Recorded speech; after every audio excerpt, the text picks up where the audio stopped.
CreepyCorner stories. Hey everyone, welcome back to CreepyCorner stories.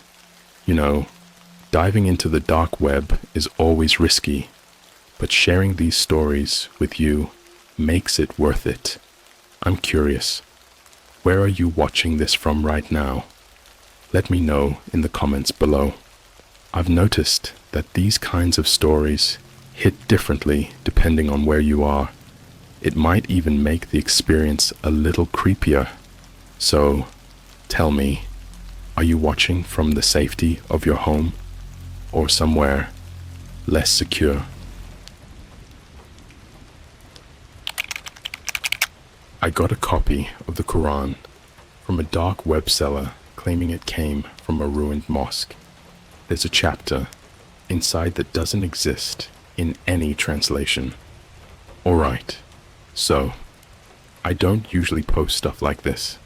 I've read a ton of stories on here, r/n/sleep, weird Twitter threads, watched those animated horror story channels like Here's My Story and Miskiff animations, and always thought, okay, creepy, but fake. You know, like good background noise for when you're half scrolling TikTok and half doing homework. But this is real, like actually real, and I wish I never opened that stupid Tor browser. Let me explain how it all started. It was mid-April this year. I had just dropped out of college. I was majoring in anthropology, of all things, and moved back into my mom's townhouse in Virginia. It was that weird post-dropout depression where you feel stuck between everything and just kind of float through your days. I was scrolling Reddit, watching YouTube, listening to Luna tell stories about sketchy kids at house parties, and diving into the kind of internet rabbit holes you only go down when you're too bored to sleep. That's when I started messing around with the deep web. Now, let me be clear. I'm not a hacker. I'm not one of those edgy 4chan kids with anime profile pics and entire forums bookmarked. I literally Googled how to access the deep web safely, downloaded Tor, followed some sketchy tutorial on Pastebin, and just clicked around like a curious idiot. At first, it was the usual weird crap. Pharmaceuticals with names I couldn't pronounce, fake passports, hitmen listings that were either trolls or undercover FBI stings, and a lot of black screen forums with neon green text. But then I found a shop. The website was called Obscura Relics 84. Nothing fancy. Black background, weird crescent symbol in the corner. It claimed to sell religious items recovered from forbidden places. I don't know what made me click. Maybe I was just curious. Maybe I was sleep deprived. Maybe I wanted to feel something. I scrolled through. There were weird things on there. A crucifix supposedly found in a locked Vatican basement. A Torah with blacked out passages, recovered from a synagogue, buried in mud after a landslide in 1967. And then, there it was. Quran, damaged copy, retrieved from ruins of Baraka Mosque, unknown location, $34 USD. Something about it just felt off. The photo was a grainy image of an old, worn book on a cracked marble floor. The seller's description said, contains handwritten surahs. One chapter appears in no known translation, may have symbolic or arcane significance, for collector use only. It was so cheap compared to the others, and something about the way they worded that last sentence, collector use only, felt like a warning pretending to be casual. But whatever. It was just a book, right? I bought it. Yes, with my actual debit card, like a dumbass.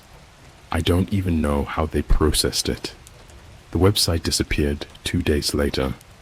The package arrived a week later. There was no return address, no customs form, just a dull grey bubble mailer that looked like it had been through a war. The tape sealing it was yellowed like it had been wrapped up a year ago. And weirdest of all, it smelled like mold and charcoal and something sweet, like incense gone stale. Inside was the book. No note, no instructions, no packing slip. The Quran itself was worn down like it had been through a fire, but the pages were mostly intact. The cover was missing. The pages were in classical Arabic. I could tell just from glancing at it. But I don't read Arabic, so I figured I'd just look at it like a weird artifact or something. Maybe show it off in a Discord call, you know. But then I noticed something wrong. In the back half of the book, tucked between Surah 112 and 113, was a completely different page, handwritten in what looked like black ink. The paper was smoother, cleaner than the rest, almost like it didn't belong. There was no surah number, just a single title at the top, in faded ink. Surah Al-Athar. Surah Al-Athar, The Trace. I googled it.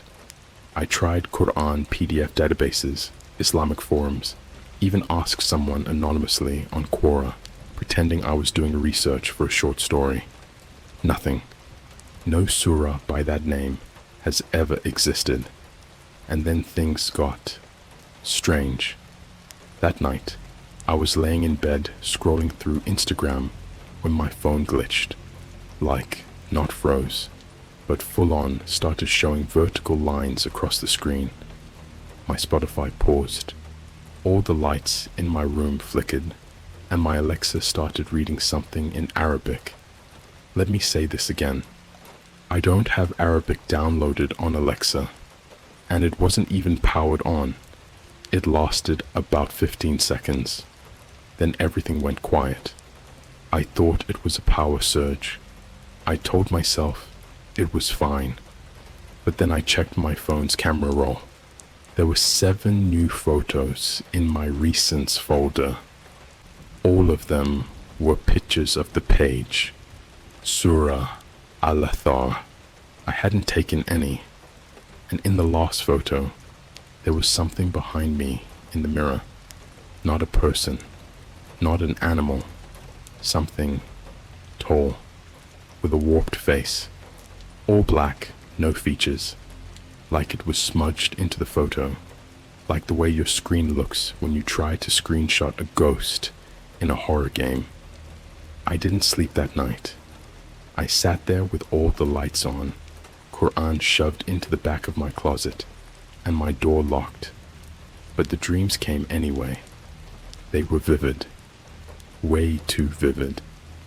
I was walking through the ruins of a mosque I'd never seen before. The walls were cracked. The windows were covered with black veils. And everywhere I turned, there were hands, reaching out from the shadows. Whispers that grew louder as I got closer to the center. And in the center, there was a man sitting cross-legged on the ground, reading from the same page I found, over and over, muttering it in a whispery, hoarse voice. He looked up at me. He had no eyes, just hollow sockets that wept black smoke. Then I woke up, sweating, freezing, nose bleeding. That was 3 days ago, and things have only gotten worse. My phone's speakers randomly turn on and play chanting. I've had anonymous messages sent to my Telegram that vanish as soon as I open them. Just Arabic phrases and blurry screenshots of my house. My Ring doorbell caught someone standing on my lawn at 3:07 a.m. last night. They didn't move, just stood there, looking at my window. My mom's out of town. I'm alone. And I think something came with the book. I tried burning it yesterday. It didn't catch fire. It just sat there in the fireplace. absorbing the flames, and the ink started to glow. I'll post part 2 if this gets any attention, but if you don't hear from me again, don't go looking for Surah al-Athar. Don't Google the ruined mosque. Some knowledge isn't meant to be recovered. Some prayers aren't meant to be said. I didn't sleep for 2 nights straight after I tried burning the book. My body was physically exhausted, but my mind wouldn't let me shut down. You know that type of sleep-deprived paranoia where everything feels like a dream? That sick, floaty feeling, like your bones aren't sitting right inside your skin. That was me, but magnified, times 10. It wasn't just anxiety. Something changed in the air around me. The book was still in the fireplace the next morning, untouched, not charred, not warped, just sitting there like it chose not to burn. But that wasn't even the worst part. The floor around the fireplace, the actual wood, had gone soft, like it was rotting from the inside out. There were black veins spreading under the boards, like bruises under skin. The heat hadn't done that. Something inside the book did. Later that day, I opened my laptop, trying to distract myself with something, anything, normal. I went on YouTube, clicked on a random video by Luna, just hoping for one of his chill stories about some high school junkie kid. But halfway through the video, the audio cut, just dead silent. The screen glitched and blurred for half a second. Then, it wasn't Luna talking anymore. It was me, my voice, reading the words from Surah al-Athar, slow, flat, completely lifeless, like I was reciting something without understanding it. The worst part, I never recorded myself reading it. I'd never even tried saying it out loud. I slammed my laptop shut so hard the corner cracked. At this point, I was spiraling. I hadn't left the house in days. The lights kept flickering. My fridge would randomly beep at 3 a.m. like someone had opened it. And every morning, I'd wake up to new scratches on my bedroom window. Not claw marks, symbols, always the same ones, etched in reverse. I tried taking pictures, but every time I looked at the photo in my camera roll, it would be black.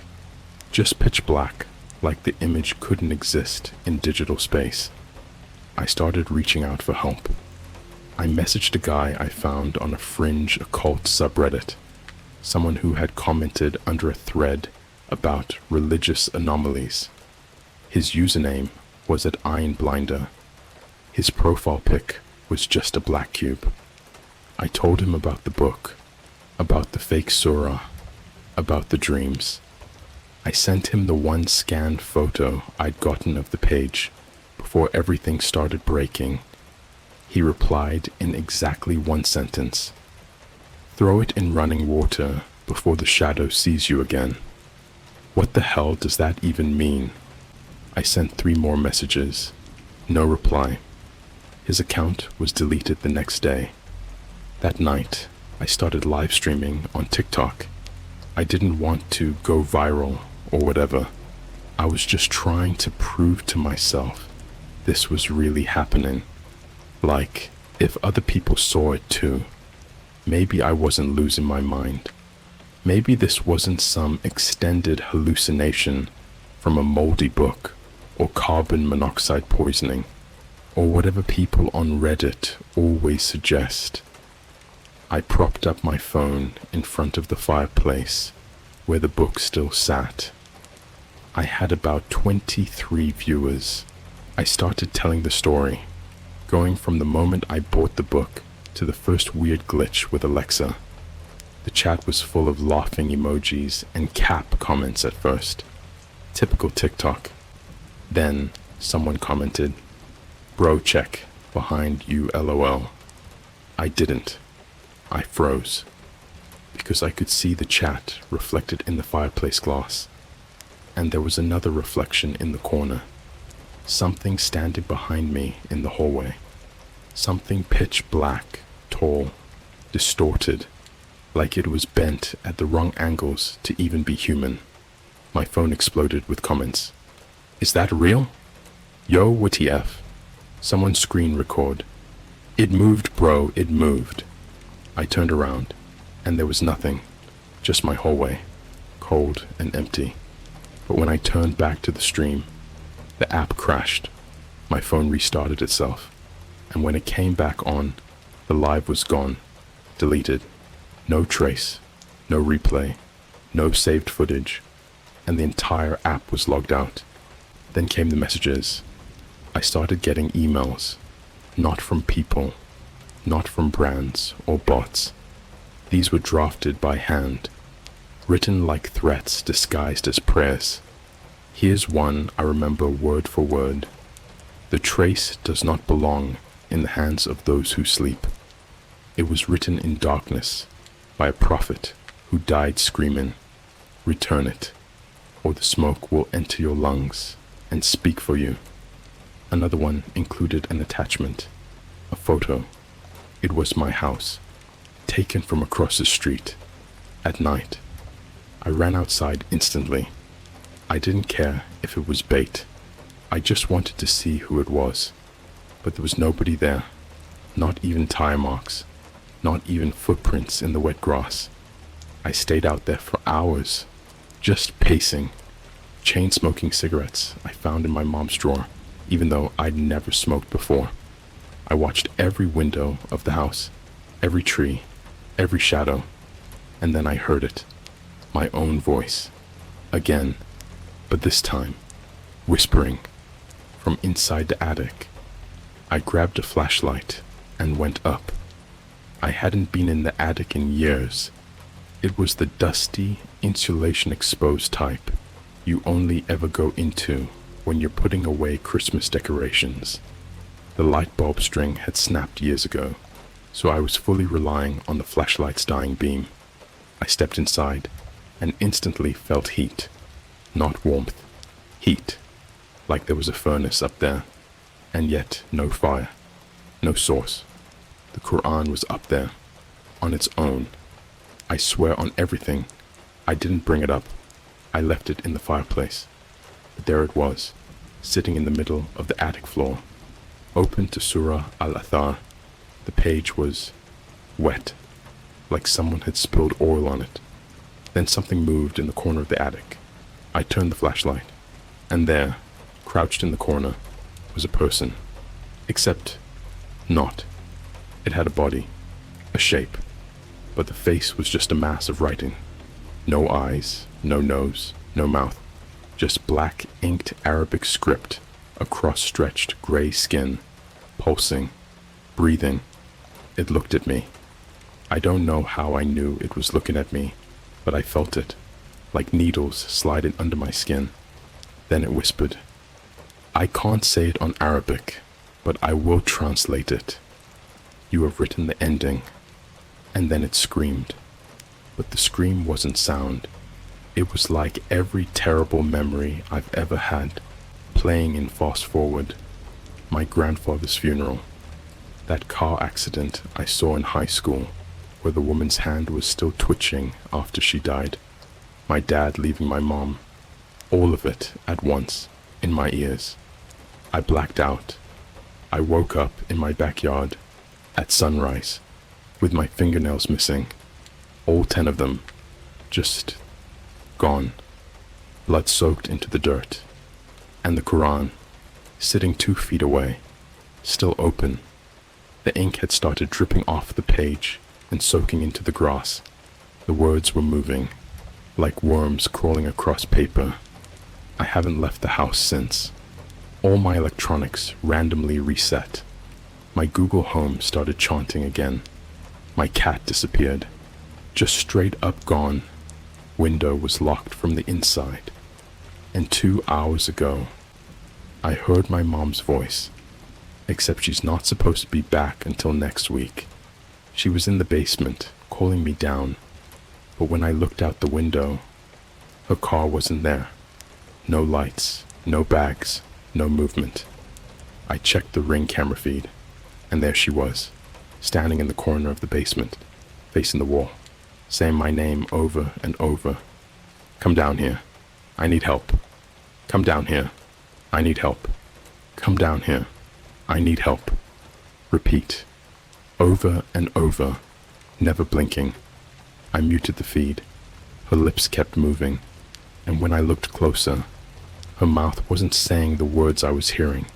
She was mouthing verses from the damn book. I'm locking the door.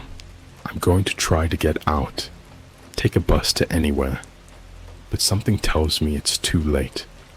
The book isn't just here anymore. It's in me. I see the symbols when I close my eyes. I smell incense, even though the house is empty. My voice echoes in my dreams, reciting verses that never existed. This Surah Al-Athar, it isn't just a chapter, it's a curse. It's an invitation, and I think I accepted it the moment I read its name out loud. Let me know if you want it. But I swear, if you read this far, you've already read too much. There's a call to prayer that doesn't come from mosques. It's not sung over rooftops, not broadcasted from minarets. You don't hear it with your ears. You hear it in your spine. That's what I've learned. That's what I know now. After what happened in the last 48 hours, I don't even think I'm human in the way I was before. I don't think anything is real the way it used to be. You ever feel something watching you from a place that doesn't exist on a map? Like you turned your back too long and something shifted in the wallpaper behind you. That's what this book is. It's not scripture. It's a location you read your way into, and once you're in it, you don't come back. After I saw my mom in the basement, I locked every door in the house. I unplugged everything: TV, Alexa, microwave. I even put tape over all the mirrors because I swear my reflection was blinking slower than I was. But the moment I sat on my bed, the air in my room changed. It was humid, dense, like I was suddenly underwater. And there was a sound, not music, not speech, breathing, long, ragged, inhuman, like a dying throat filled with liquid. It wasn't coming from the hallway or the vents. It was coming from my mouth. I went to the bathroom, stared in the mirror, even though I just taped it, and I swear on my life, my lips were moving, slowly, muttering, but I wasn't saying anything. No thoughts, no control, just the low, guttural mumbling of some language my brain couldn't process. My lips were dry, cracked, and bleeding, as if they'd been reciting for hours. And then I noticed writing inside my eyes, in the whites, little faded letters, like ink soaking beneath contact lenses. I took a picture to prove it to myself, but the photo didn't show anything. In the image, my face was blank, no features, just skin stretched where my eyes and mouth should be. Then came the knock. Not the door, the window. My bedroom window is on the second floor. You'd need a ladder just to touch the glass. But something knocked. 3 slow, heavy taps. I turned to look, and there it was. Not a person, not even a shadow. It was like a hole in reality. A vertical slit of absence. No depth, no shape, just missing.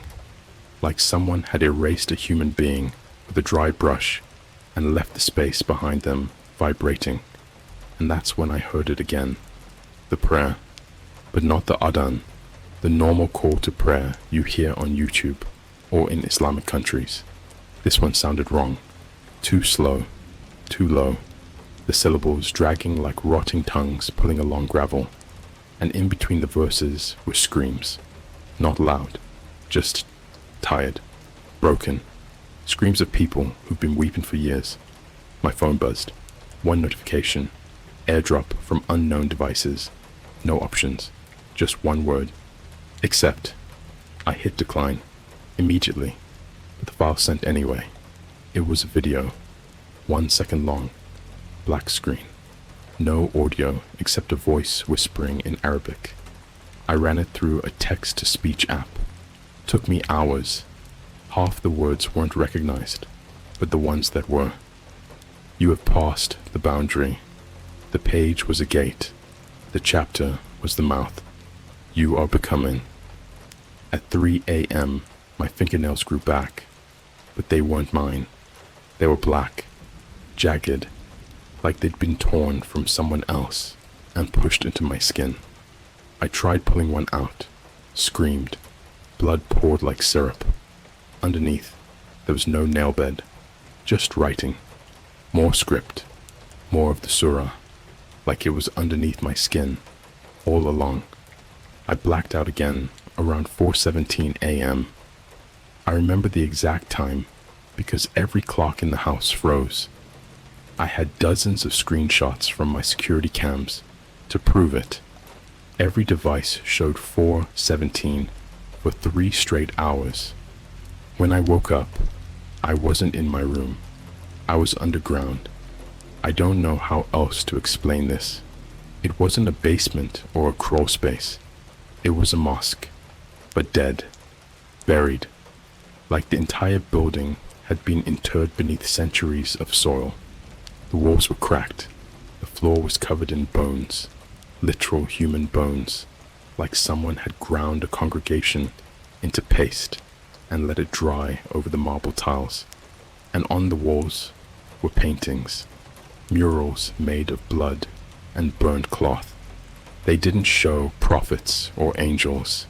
They showed creatures, a man with a mouth stitched shut and hundreds of eyes drawn across his chest, a woman upside down, giving birth to scrolls instead of children, a child with their skin peeled off, covered in scripture, reading from a mirror instead of a book. And in the center of the room, there was an altar. Atop it sat the Quran, my copy, open to a new page, a continuation of Surah Al-Athar. And then, someone spoke behind me. It wasn't a whisper this time. It was clear, like ice cracking against metal. You opened the prayer that never ends. I turned. There were thousands of them, standing shoulder to shoulder, faces covered in veils, skin peeling, hands ink-stained, mouths foaming black. They weren't looking at me. They were waiting for me to read, and I did. I don't know why. I just started out loud. The words weren't in Arabic anymore. They were in English, but not modern English. Old, like something out of a plague-era diary. We enter the trace when the doors are written. We breathe the ash, and we see the signs. We no longer blink, for sleep is a lie. As I read, they fell to their knees.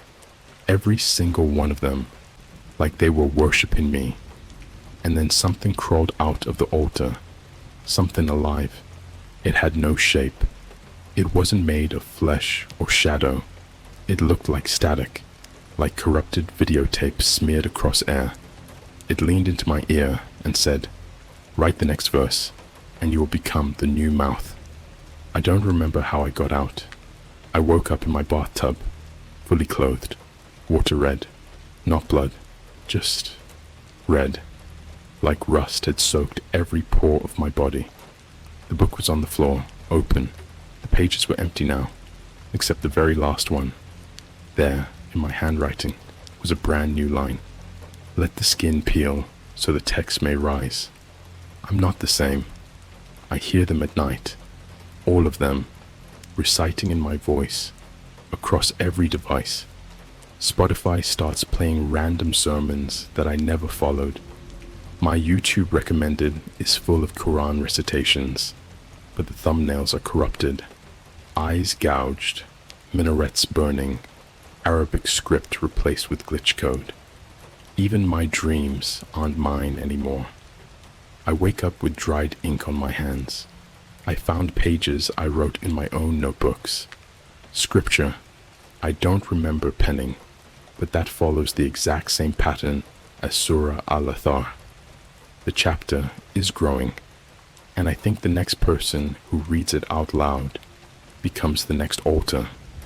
Don't message me. Don't email me. Don't ask for proof. Because if you've read this far, you already heard it. Even if you didn't say it, the prayer's in your head now. And the forgotten call to prayer, it never stops ringing. You still want more. Then don't blink, because the next verse is already being written inside your mouth. No one talks about how ink has a taste, not when you read it, but when it enters you, when it leaks under your skin like a parasite and starts writing across your bones. You taste it, metallic, sweet, like rust mixed with sugar and teeth. I woke up this morning and my tongue was black, not bruised, black, like I'd been drinking from a fountain that hadn't flowed since the first funeral. And written across my gums were tiny characters, microscopic, but when I stared into the mirror long enough, I could read them forming and reforming. Every verse is a mouth. Every mouth feeds the altar. Every altar remembers your name. I brushed until I bled. Nothing changed. The book won't let me leave anymore.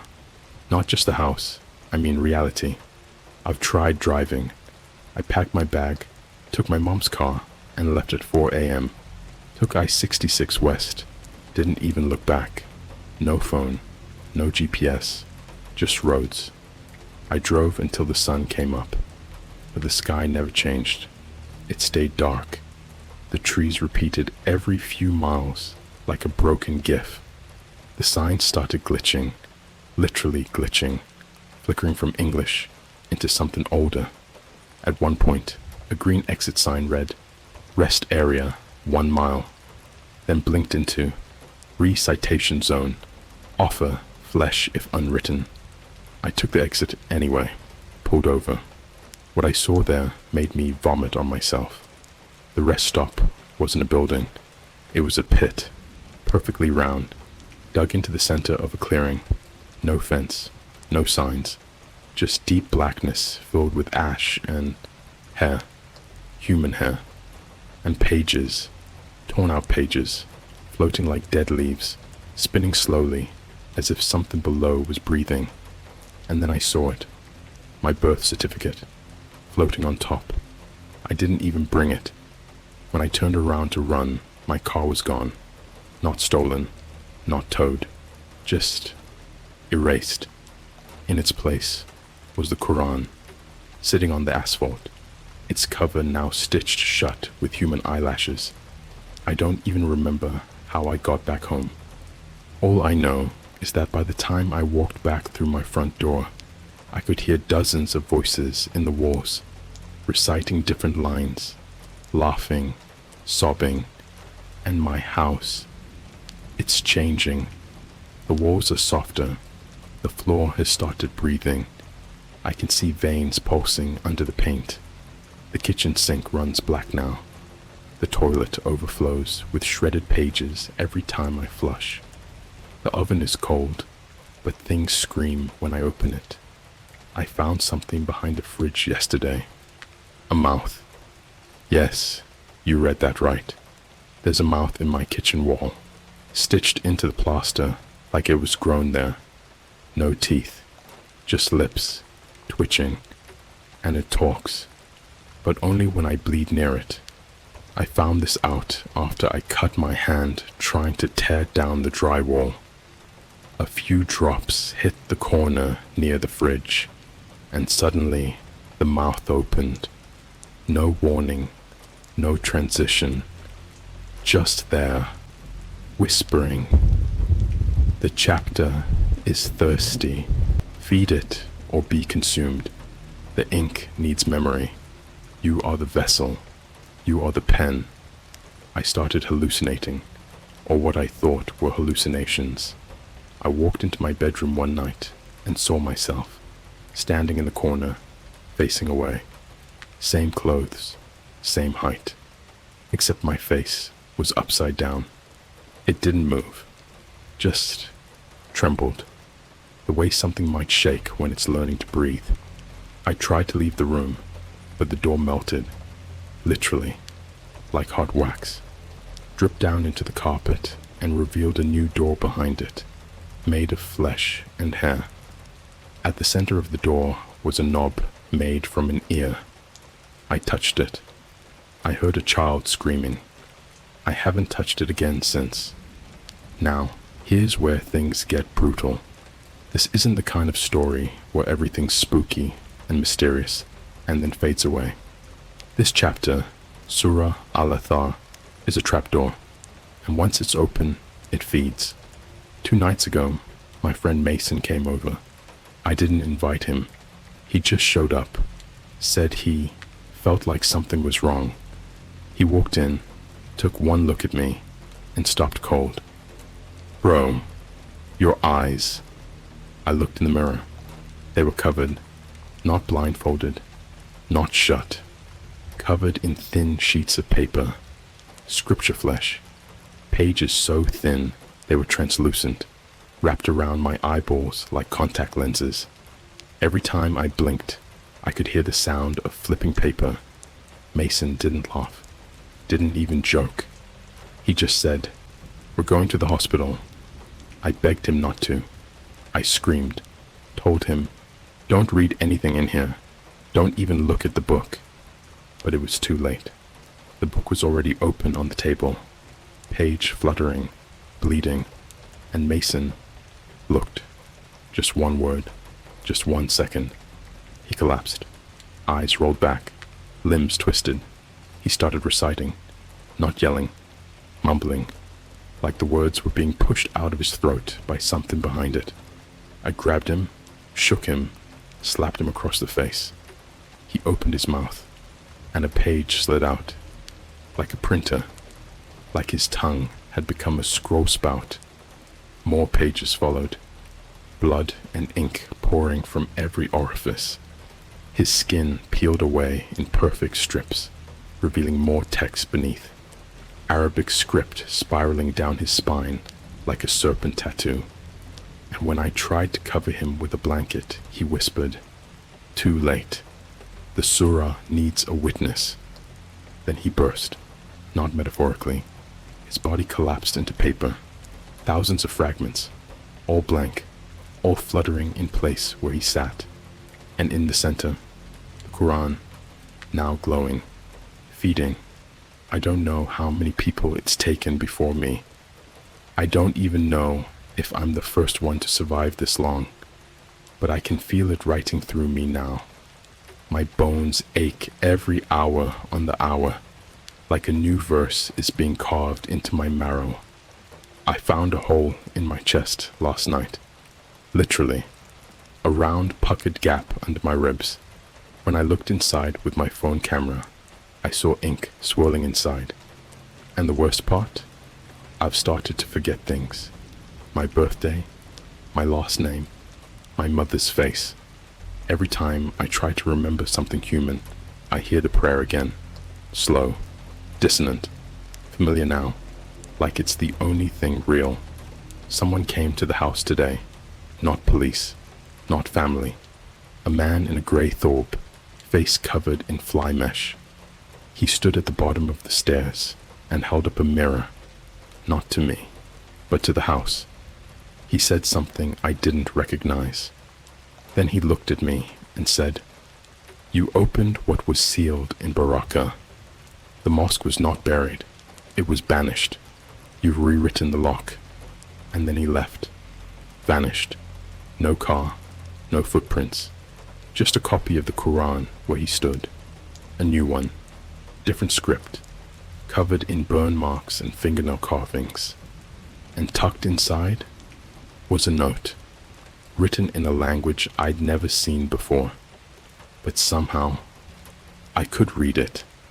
But it doesn't matter anymore, because if you've read this far, You've already been translated. The page knows your name now. I don't know how much of me is left. If you're expecting this to wrap up neatly, with some explanation or solution, stop reading now. There's no ending. There's no rescue arc. No priest in a robe. No holy water. No exorcism. This isn't a movie. This isn't a parable. It's a transmission. And if you've kept reading, you're already infected. I tried to cut it out. Tried everything. Knives, fire, bleach. There's no part of me untouched by it anymore. Every time I tear away a piece, it just grows back, like I'm made of paper now. Wet, thin, whispering paper. There's a hollow in my throat. Not metaphorical. Real. When I cough, ash comes out. Sometimes teeth. Not mine. Child-sized molars. Blackened. I keep them in a jar now. I don't know why. I think the book wants me to. I sleep maybe 20 minutes a day. The rest of the time, I sit in the bathtub because it's the only place that doesn't whisper. For now. The tub is porcelain. It hasn't absorbed the ink yet. The Quran doesn't sit still anymore. It moves. Sometimes I wake up and it's beside me in bed, pages fluttering as if breathing. Other times, I find it nailed to the wall, with my fingers. Yeah, you read that right. My own fingers. I stopped bleeding weeks ago. The ink replaced my blood. I tried to call for help once. Just once. Picked up my mom's landline, dialed 911, mouth trembling. The moment it rang, I heard a voice answer that wasn't human. It wasn't demonic. That's the thing people don't understand. It's colder than that. It was technical, clean, like a perfect AI speaking in an emotionless ancient dialect. Your scream has been catalogued. Your breath is scripture now. You are archived. And the line went dead. I dug up the backyard. I remembered what that guy said on the forum, the one who vanished. Throw it in running water before the shadow sees you again. That sentence looped in my head for days. I thought maybe I could bury it in groundwater, get it back to the earth. So I dug, 12 feet deep, past clay, past roots, and I found a hand, petrified, black, with scripture carved into every fingerbone, holding another copy of the book, a smaller one, child-sized, still warm. When I touched it, the whole began screaming, not sound, a vibration, like metal being dragged through skin. The dirt boiled. I jumped out, left the thing there, filled it in. But that night, I found dirt in my bed, and finger bones beneath my pillow. Last night was the end, or the beginning. I don't know anymore. I got a message, not a text, not an email, a voice from the back of my mouth, my own vocal cords vibrating without my control. It said, "You are to find a verse, speak, and let the others hear." And then I started reciting the same surah, the same curse, but now it had grown. It was longer, winding, almost beautiful. Each syllable burned my throat. My nose bled. My teeth cracked. But I kept going, and the wall split, literally cracked, like eggshells. Behind them was another room, but not a room in the house. It wasn't built. It was grown, like a tumor stitched from meat, paper, and scripture. The floor was made of Qurans, thousands of them, all different, burned, bound in hair, stitched with veins. Some were whispering, some were moaning, and in the center was a minbar, but it wasn't wood. It was built from spines, human spines, bent and arranged like stairs, and sitting on top, in the exact posture of a preacher giving a khutbah, was me, another me, skin flayed back, eyes ink black, mouth wide and reading from a page I hadn't written yet. When I approached it, myself, It looked at me and spoke. We are now the ink. We are now the recitation. It held out a hand. Its fingers were all pens, calligraphy pens, made of bone and cartilage. I took one. I didn't want to, but my body moved. I gripped the bone pen, and behind me, the walls bled open. People came through.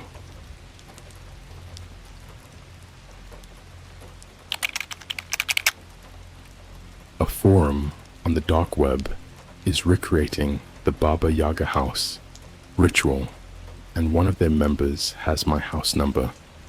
Alright, so I don't even know where to start with this. I've never posted on here before, and honestly, I'm not even sure this is the right subreddit.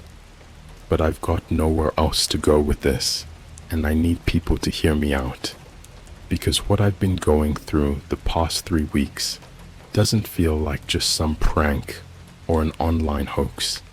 It's real. It's disturbingly real. So let's rewind a bit. My name's Noah. I'm 20, and I live in Vancouver, BC. I'm a pretty normal guy. I go to community college, work part-time at Starbucks, and chill in Discord servers when I'm not completely drained. I'm not a hacker or anything, but I'm techie enough to have dipped into the deep web once or twice out of boredom. Mostly it was just weird conspiracy forums, old creepypastas, and bootleg movies. But about 3 weeks ago, I got this random DM on Discord from a user named Churned Bones. Yeah, weird, I know. I figured it was a bot or some edgy troll, but the message was short and straight up weird. Are you still at 1845 West 12th Avenue? I froze. That's my exact address. No one should have that. Like, not a single person I talk to online knows where I live. Not even my full real name. I immediately replied, "Who the hell are you?" No response. I tried clicking their profile, and it was completely empty. No profile pic, no friends in common, no servers. I clicked out, shut my laptop, and convinced myself it was some fluke, maybe a glitch. Maybe someone found something old I'd posted online years ago. But I couldn't sleep that night. I stayed up staring at my phone screen, refreshing Discord every 10 minutes. The next morning, I woke up to something way worse. There was a small pile of bones, like little bird bones, on my porch, arranged in a spiral. I'm not even joking. I thought maybe a cat had dropped them off or something, but the shape was too precise. Like someone did that on purpose. I swept them up with a broom and tossed them into the trash. Tried to forget it. Later that day, I mentioned it to my coworker Jasmine at Starbucks, joking like, "Yo, someone tried to curse me or something last night."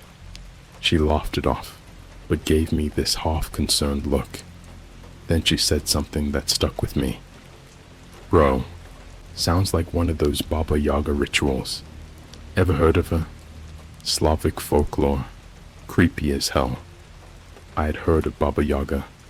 You probably have too. That old witch who lives in a house that stands on chicken legs, eats children, curses people, creepy forest vibes, the usual folklore stuff. But I never paid it much attention until that night. So I did what any normal person would do. I googled Baba Yaga ritual bones porch. Big mistake. One of the first links wasn't even a regular website. It was a redirect to a .onion link. Deep web territory. For some reason, I clicked it. The site was just black, with red text that read, "Welcome to the walking home. We recreate rituals for her." I immediately closed it. Didn't even scroll, but the name stuck with me. The walking home. Creepy, right? That night, I heard a knock at the door around 1:46 a.m. Just a single knock. I live alone. My neighborhood is dead quiet after 10 p.m. I didn't even check the peephole. I sat frozen on my couch holding my phone. Then, another knock. Then nothing. When I finally opened the door 10 minutes later, nothing. But taped to the outside of my door was a printed out screenshot. A screenshot of a forum thread titled, User, Noah Trigg, reassigned to house number, Yeti. That's my Reddit username. That's my first name. And I'd never posted anything that could be linked to my real name before. I stared at the paper, trying to process it, and then I saw what was written underneath it, handwritten in shaky black ink. Your foundation is being softened. You are not safe once the house walks. At this point, I seriously thought I was being pranked, like some elaborate ARG or viral TikTok horror stunt, but none of my friends admitted to anything. They thought it was hilarious. Dude, you're getting haunted by Reddit mods. I wish it ended there. 3 days passed with no contact. I started staying over at Jasmine's place after work just to avoid being alone at night. She's super chill, into tarot and horror podcasts, so she thought the whole thing was fascinating. We even tried searching the walking home on r/deepweb and r/nosleep, but got nothing but deleted threads and one weird post from 2020 that read, If you see a house with legs in your dreams, don't follow it. You'll wake up with dirt in your lungs. The night I went back to my place to grab some clothes, things escalated. My bedroom walls had been marked, sloppy, dark handprints across the ceiling. Not paint, soot. I swear it smelled like an old wood stove had been burning in there for days. I called the cops. Obviously. They checked it out, found no signs of forced entry. Told me it was probably neighborhood kids playing games. But kids don't break into your apartment just to leave ash handprints on your ceiling and nothing else. I went to stay at Jasmine's permanently after that. Told my landlord I had family issues and wouldn't be back for a while. But last night, she got a DM from the same Discord user. You are harboring a housewalk initiate. Prepare her soul for extraction. And this is where I'm at now. I'm writing this in her apartment. Door locked, lights off. She's asleep next to me, and I haven't told her yet. I don't want to freak her out more than she already is. But the real reason I'm posting this, I got an email, not from Discord, not from any platform I use. It was from a random Gmail account with no name, just an attachment. I opened it, a video, grainy, shaky footage. Looks like it was taken in some deep forest area, trees swaying. But then the camera slowly turns, and in the background, you can clearly see it. A massive wooden house, standing on giant, bird-like legs. The file was named, Your house is almost ready to walk. Let me know if I should post part 2. I've got video proof, more messages, and something happened last night that I haven't even processed yet.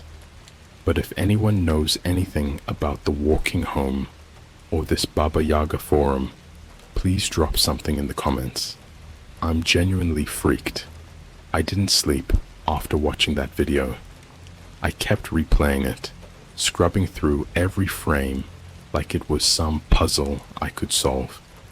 The footage was only 31 seconds long, but every time I watched it, I noticed something new. Little background sounds, flickers in the trees, whispers under the wind. It wasn't just a house with legs. It was alive, and something was inside of it, something moving behind the windows. The forest it stood in wasn't one I recognized.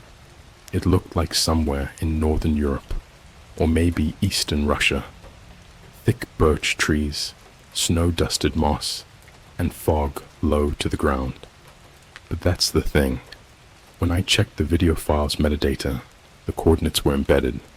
It was tagged lat 49.2630 long, negative 123.1386. That's Vancouver. That's my neighborhood. I cross-checked it on Google Maps. The exact location was about 10 minutes from me. A tiny park behind some run-down industrial lots. Somewhere I'd walked past a dozen times and never even noticed. I told Jasmine I needed to pick up some stuff from school. She was worried, but didn't push. I went there. Middle of the day, sun out. But the second I crossed the threshold of the fence surrounding that park, it got cold. Like, wrong cold.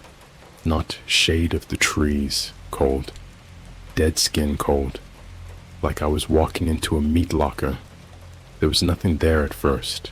Just cracked pavement, rusted playground equipment, and overgrown blackberry bushes everywhere. But then I saw this weird mound of dirt behind a collapsed swing set. It was fresh. I don't know what came over me. Curiosity, adrenaline, whatever.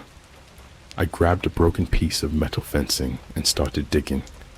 The dirt was wet, mushy, and smelled like old pennies. I dug for maybe 20 minutes before I hit something hard.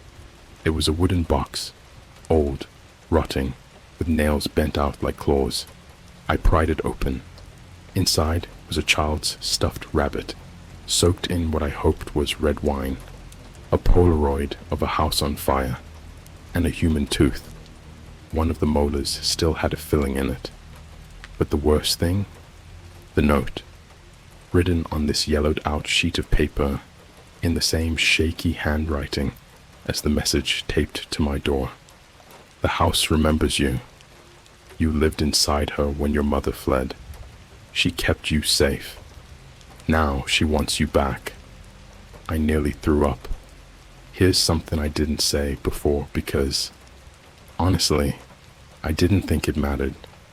When I was 4, my mom and I ran from something. I barely remember it. Just flashes, sirens, someone screaming, my mom dragging me through the woods barefoot. We moved cities, changed names, started over. I never asked her the full story. She always said, some houses aren't homes, some are prisons. I thought she was just being poetic. Now I think she meant that house. That night, I finally told Jasmine everything. She didn't laugh, didn't even speak. She just stared at me like she wanted to throw up. Then she reached into her bag and pulled out her phone. She had a new DM, not from Discord, Instagram. The account name was just Black Blocks. Nonymous.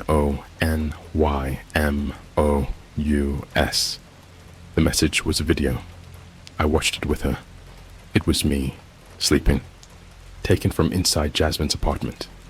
The camera was placed high, like from the corner of the ceiling. I was curled up on the couch. She was asleep in the background. The timestamp was from the night before. We called the cops. They searched the apartment, didn't find anything. No signs of forced entry, no hidden cameras, nothing. But when they left, Jasmine went pale. She pulled me aside and said, "Noah."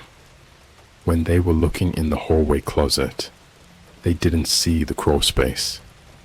She had a hatch in her hallway, a small wooden one behind a pile of boxes.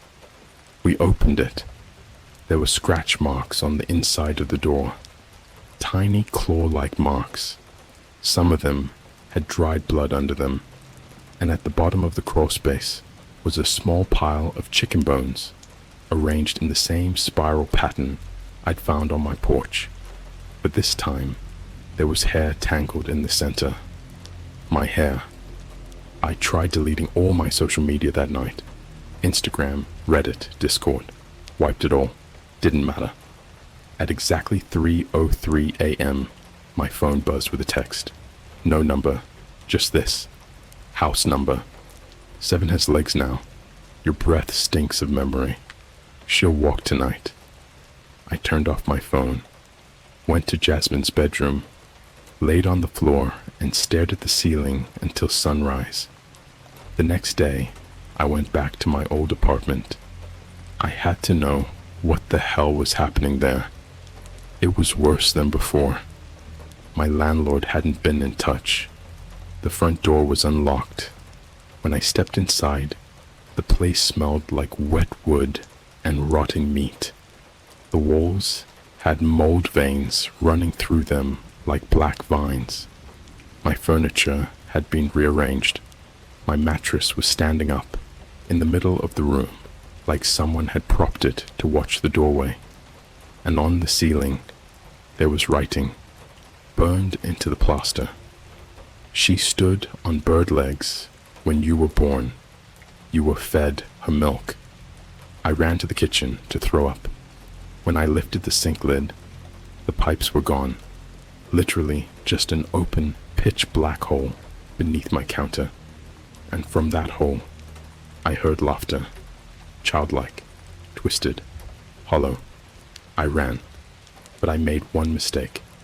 I looked back. The house was breathing.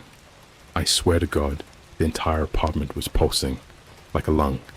The windows flexed. The floorboards creaked with a slow, rhythmic beat. I didn't know what to do. I just ran out and didn't stop running until I hit the McDonald's downtown.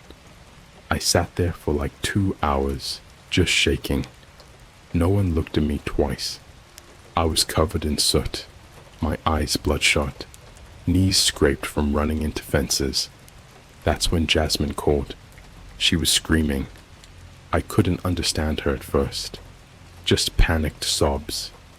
Then she said one word that made my heart drop into my stomach. Legs. She said she woke up to scraping sounds on her roof, like claws, like something huge was standing above her room. Then the entire building shifted, not like an earthquake, like something had lifted the foundation. She screamed and grabbed her phone, but when she checked the camera, the street was gone. She looked out the window and saw trees, thousands of them, pine and birch, just stretching into darkness. She said the apartment was moving, like it was walking. She tried to open the door to escape, but it was bricked up, like it had never been a door at all. She was crying so hard I could barely understand her. She said the mirrors had turned black, that something was talking to her through the walls. A woman's voice, dry and angry, like tree bark cracking. The call cut out. When I tried calling back, the number was disconnected. I haven't seen Jasmine since. Her apartment building is still there, but it's not her apartment anymore. I swear to you, when I went back the next day, it had changed. Same building, same exterior, but her unit number didn't exist. There's a brick wall where her door used to be, and no one in the building remembers her. The landlord told me no one had lived there in over 3 years. Last night, I got another email. No subject line, just a single image, a blueprint, hand-drawn, old, burned edges. It was a diagram of a walking house. In the center was a small scribbled word in Cyrillic. I had to translate it. It said, womb. I don't think they're trying to kill me. I think they're trying to put me back inside her. And I think they already took Jasmine. Let me know if you want part 3. But I warn you, it gets so much worse.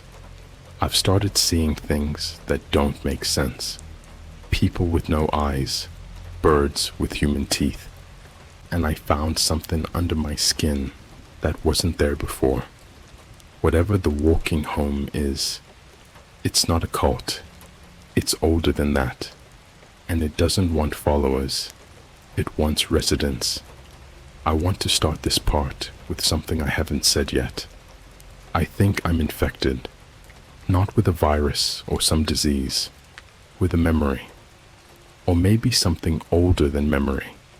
Something that doesn't want to be known, but once you see it, once it touches you, it plants something, and that thing grows in you. And when it blossoms, you're not you anymore. 3 days after Jasmine vanished, I stopped sleeping. I couldn't. Every time I closed my eyes, I'd wake up to the sound of scratching under the bed, or whispering right next to my ear. And I mean whispering in a voice that sounded like it was inside my jaw, like it was using my own voice box to echo itself. But I still kept hearing her name, over and over. She walked willingly. She was the first womb opened. The door must be sealed with breath. Sometimes I'd hear crying from the vents. Sometimes it was laughing. The thing that pushed me over the edge wasn't even supernatural. It was real. Physical. Flesh. It happened on a Tuesday. I remember because I tried to go outside, tried to go get a coffee, breathe, pretend I was normal for 5 goddamn minutes. I got halfway to the Starbucks downtown, and that's when I felt it. A sudden sharp movement under my ribcage. I froze in the middle of the street.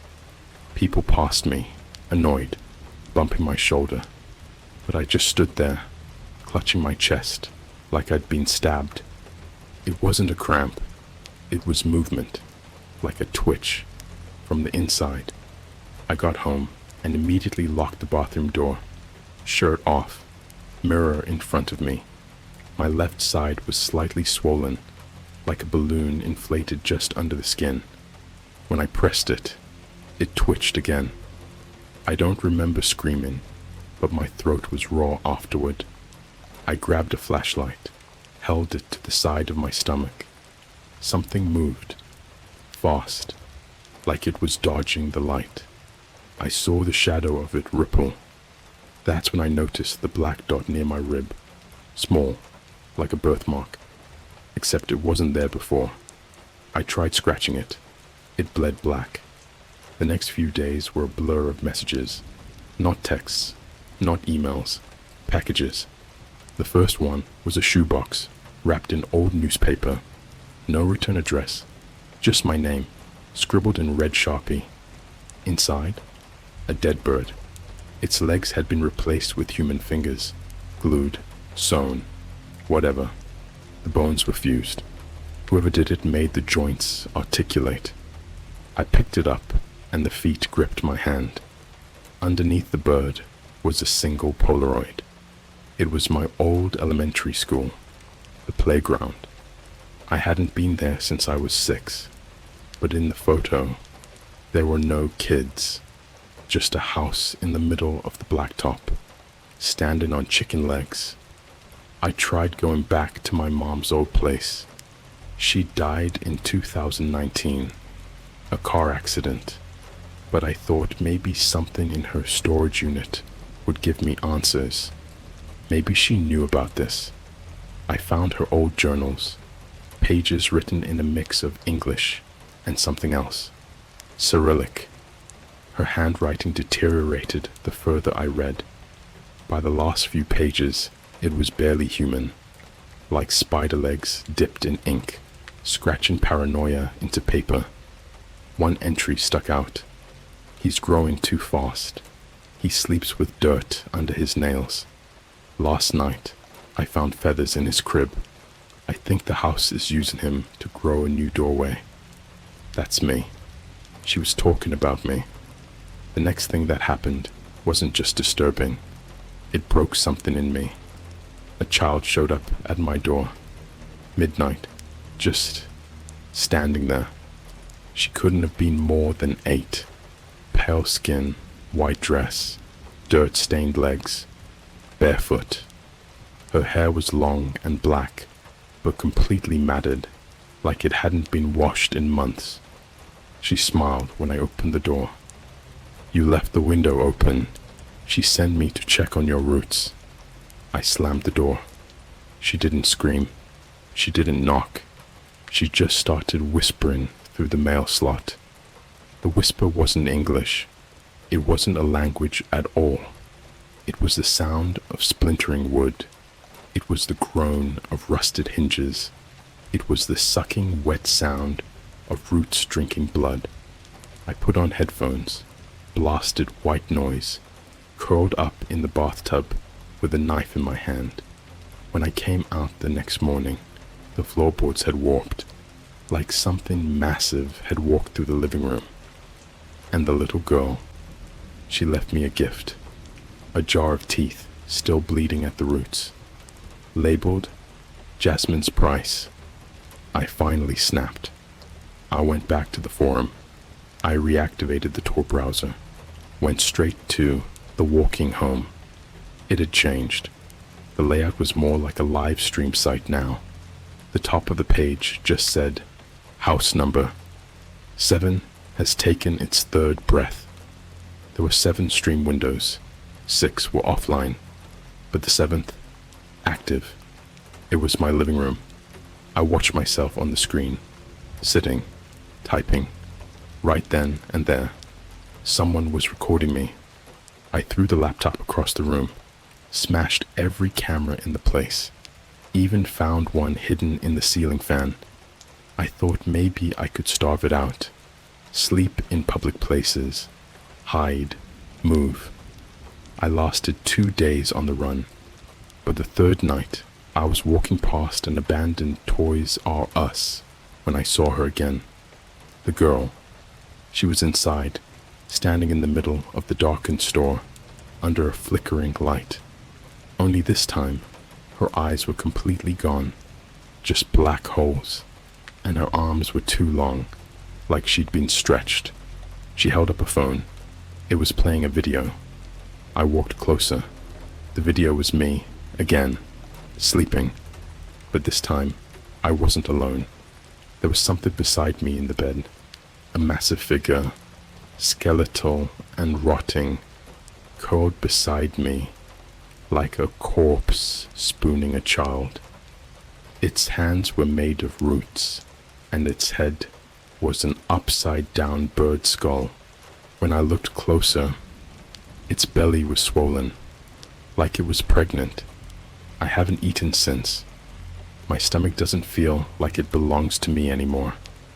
Last night, I pulled a splinter out of my tongue, a full inch long, wood grain, like something was growing through my mouth.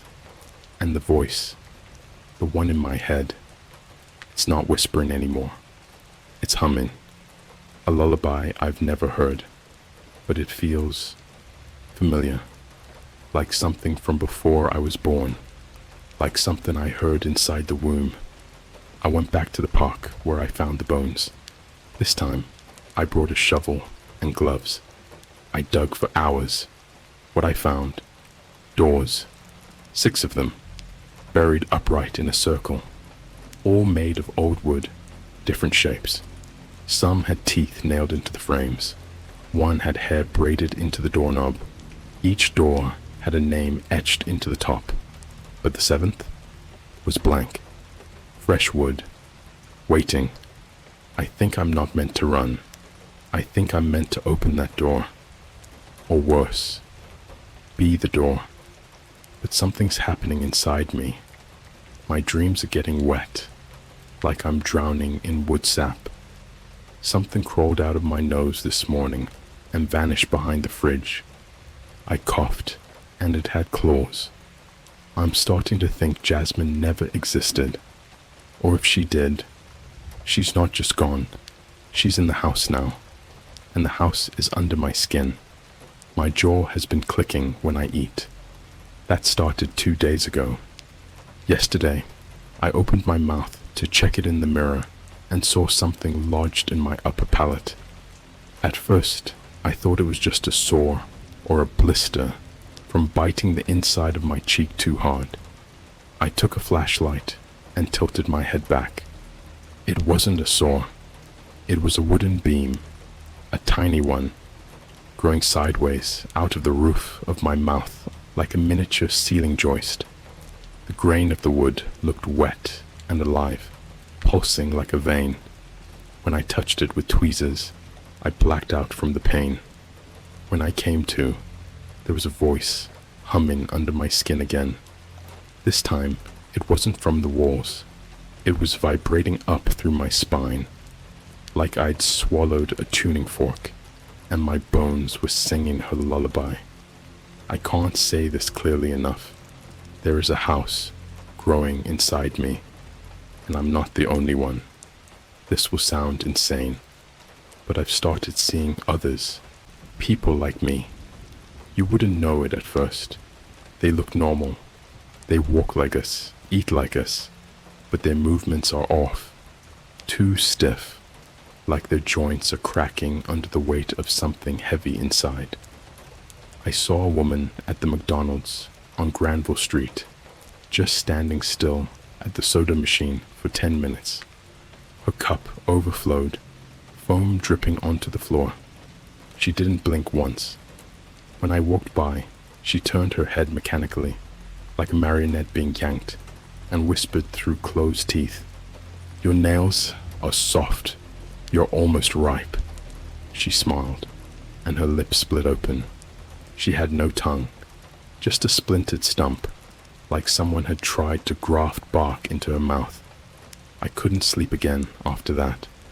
I laid in the bathtub with my laptop open, watching the dark web forum.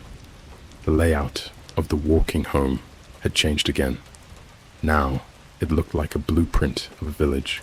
7 houses, 6 were dim. The 7th, mine, lit up, glowing red. A little pop-up appeared at the bottom of the screen. Initiate Noah has reached Phase 5, Foundation Cavity. Incubation status, 87%. I clicked it. The screen flashed. Then a live stream opened. It was a camera inside my stomach. I don't know how they got it, but it was real. I could see muscle, veins, twitching organs, but in the center was a room, a literal wooden room, with walls, a shingled roof, and something rocking in a cradle.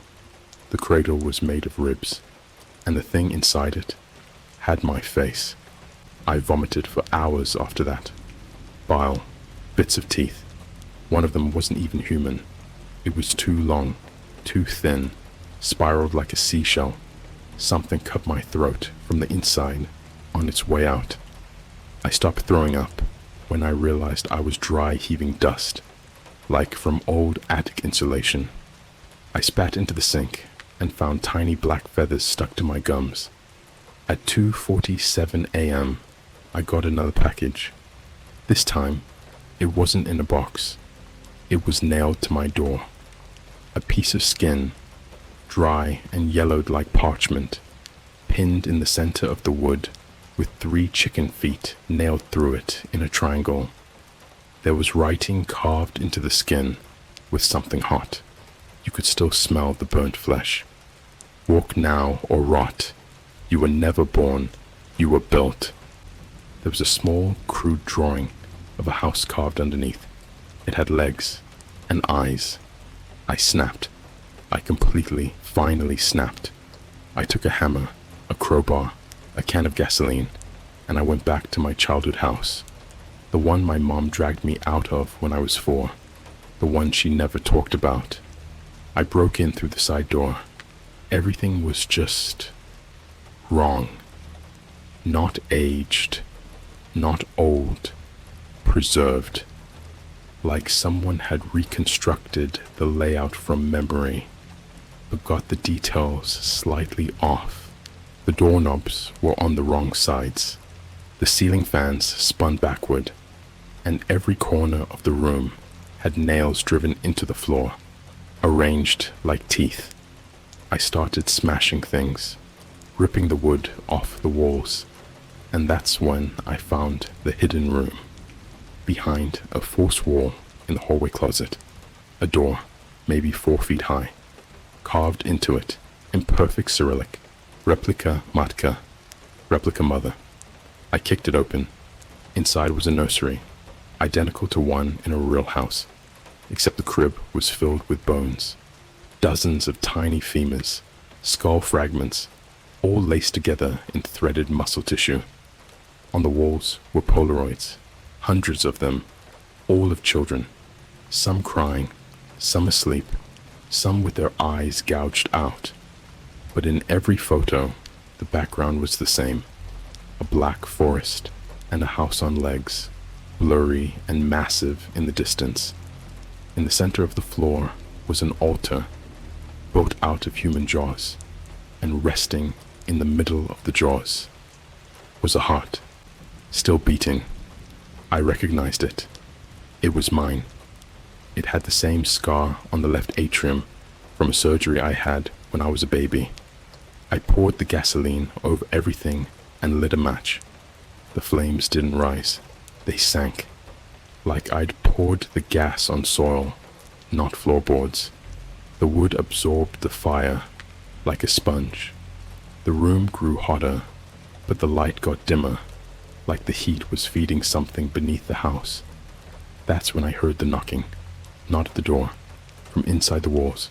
Knock, knock, knock, low, hollow, slow.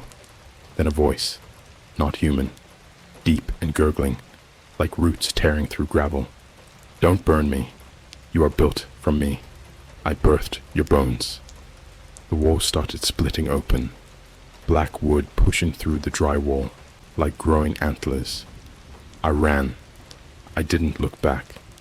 I spent the last 2 nights in an abandoned school outside Burnaby. I thought I was safe, until I woke up this morning with a window nailed to my chest. It wasn't glass. It was a literal wooden window frame grafted into my skin. The flesh around it is gray and splintered, and when I breathe, the panes fog up from the inside. Sometimes I see something staring out of me, not a reflection, a face, mine, but older and smiling. I don't know if Jasmine ever existed. I found her Instagram today. It had one post, just a single caption. We never left the womb. We just opened our eyes.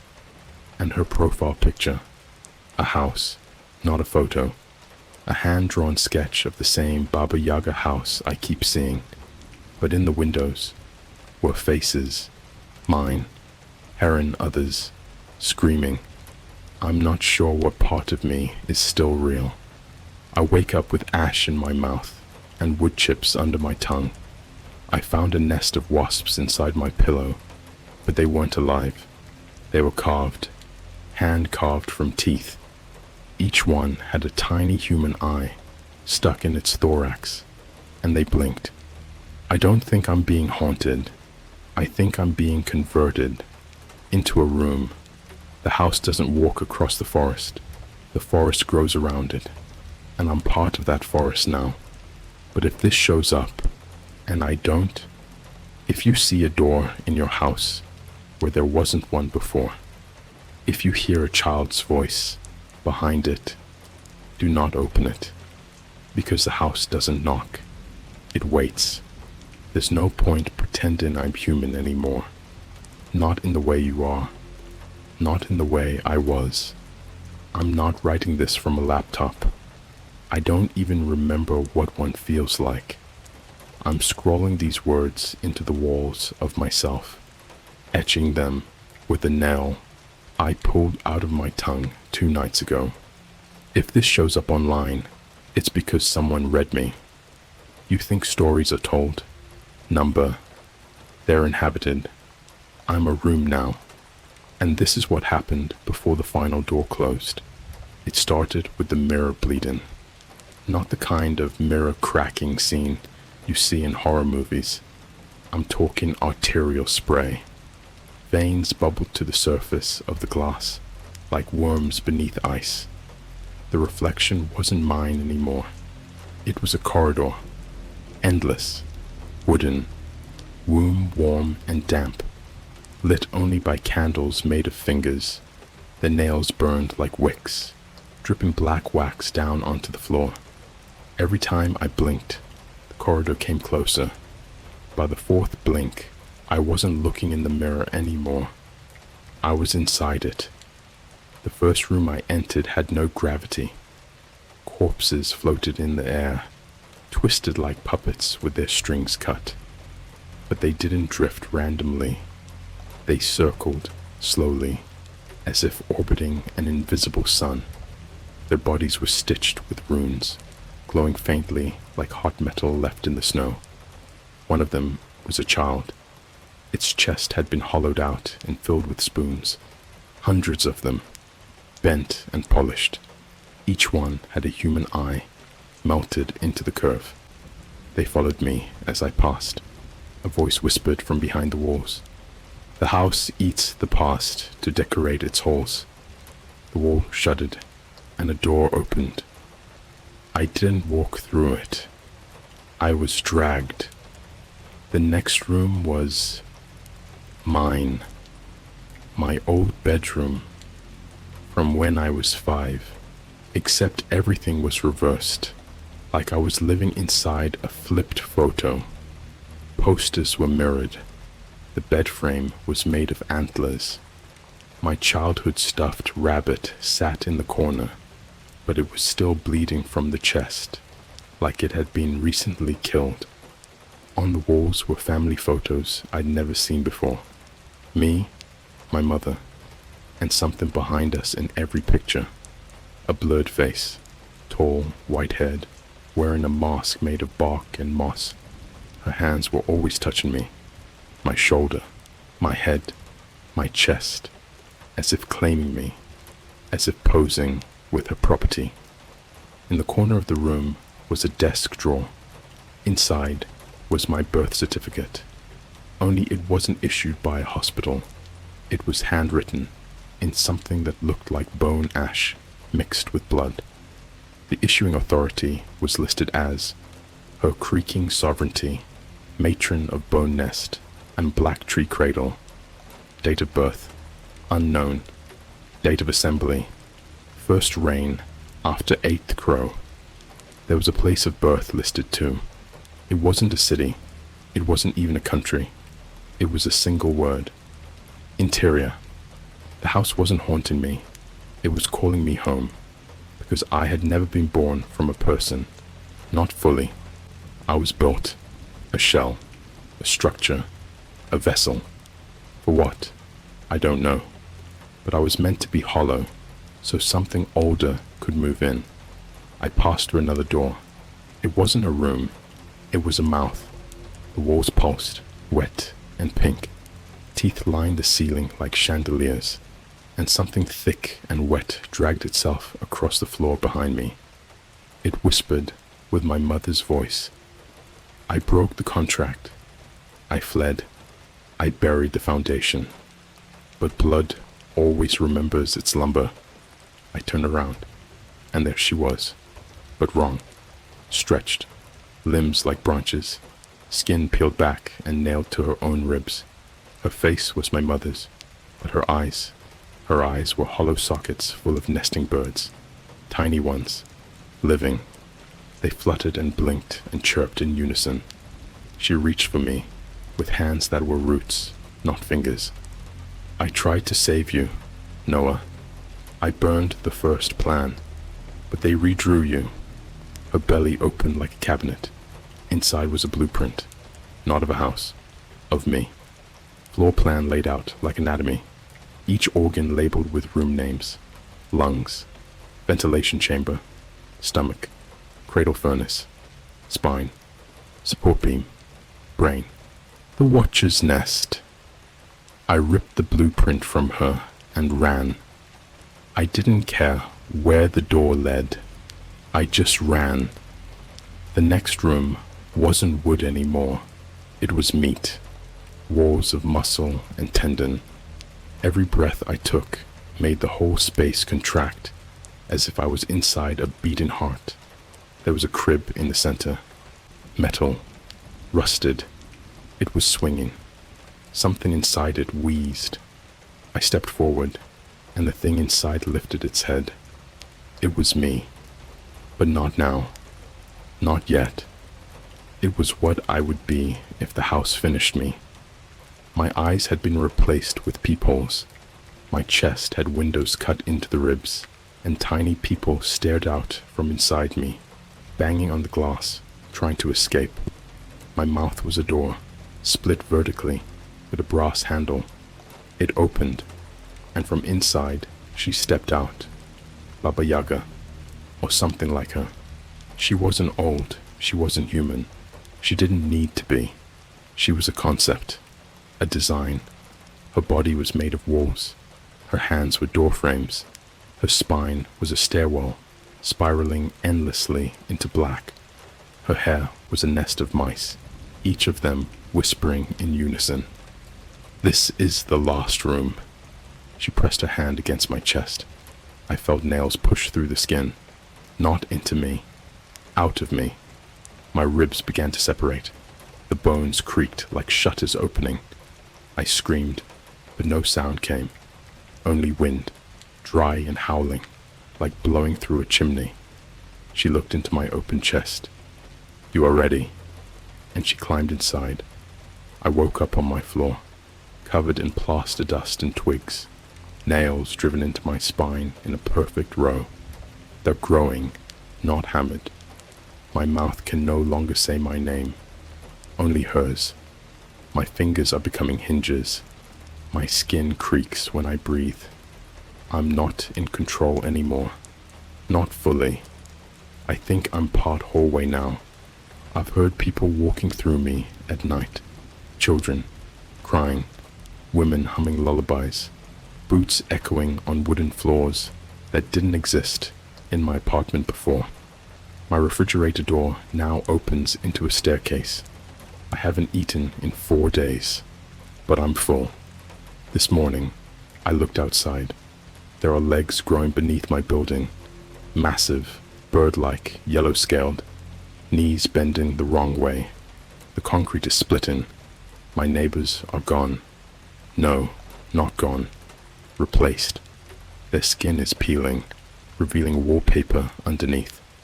Their eyes are peepholes, and if you look too long, you hear scratching behind your own skull. There's a man in 5B whose shadow doesn't follow him anymore. It walks ahead of him and licks the walls as it passes. And I think I saw Jasmine last night, or whatever's left of her. She lives in the sink now. Every time I run the water, she screams my name in reverse. This will be my last update. I am almost complete. The final piece is the front door. It's growing on my chest now. Slowly. There's already a doorknob under my left nipple. When someone knocks, it won't be me who answers, but you can still run. If you've read this far, you're marked. You've been seen. The house knows your breath. If you see a blueprint in your dreams, if your veins start splintering, if your home starts changing behind you, when you blink, don't pray, don't scream. Just remember one thing. You're not haunted. You're being renovated. Goodbye. Or rather, welcome home.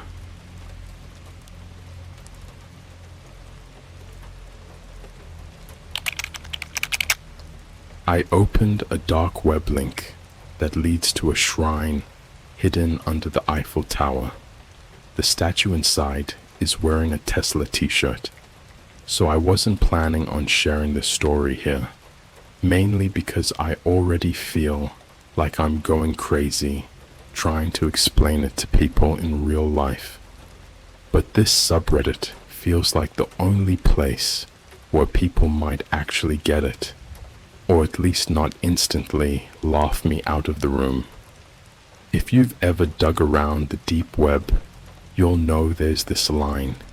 You either cross it and regret it forever, or you back out and forget you ever saw anything. I crossed it. This all started about 3 weeks ago. I was just your average 22-year-old college burnout. taking a gap year, working night shifts at a Starbucks near my place in Boston, and spending way too much time on Reddit, Discord, and YouTube. That's where I first saw the link.